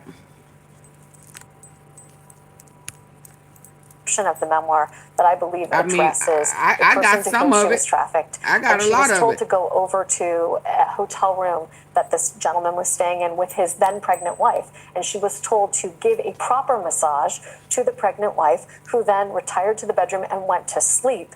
And That then, was great. That was as crazy. she was preparing to give what she thought or hoped would be an appropriate massage to the husband, learned that he expected exactly what she had been giving to Jeffrey Epstein. So to your point, these are not only powerful men, these are people He in with office children. right now. And I think for Virginia, one Durbin of guy. the big breaking points is when Glenn and Jeffrey ask her whether she will bear their child. And she wonders, am I being asked to bear their child solely so that they can raise someone that they will then themselves sexually exploit? Yep. That was sort of the point in time where she decided, I need to get off this island, and I mean metaphorically.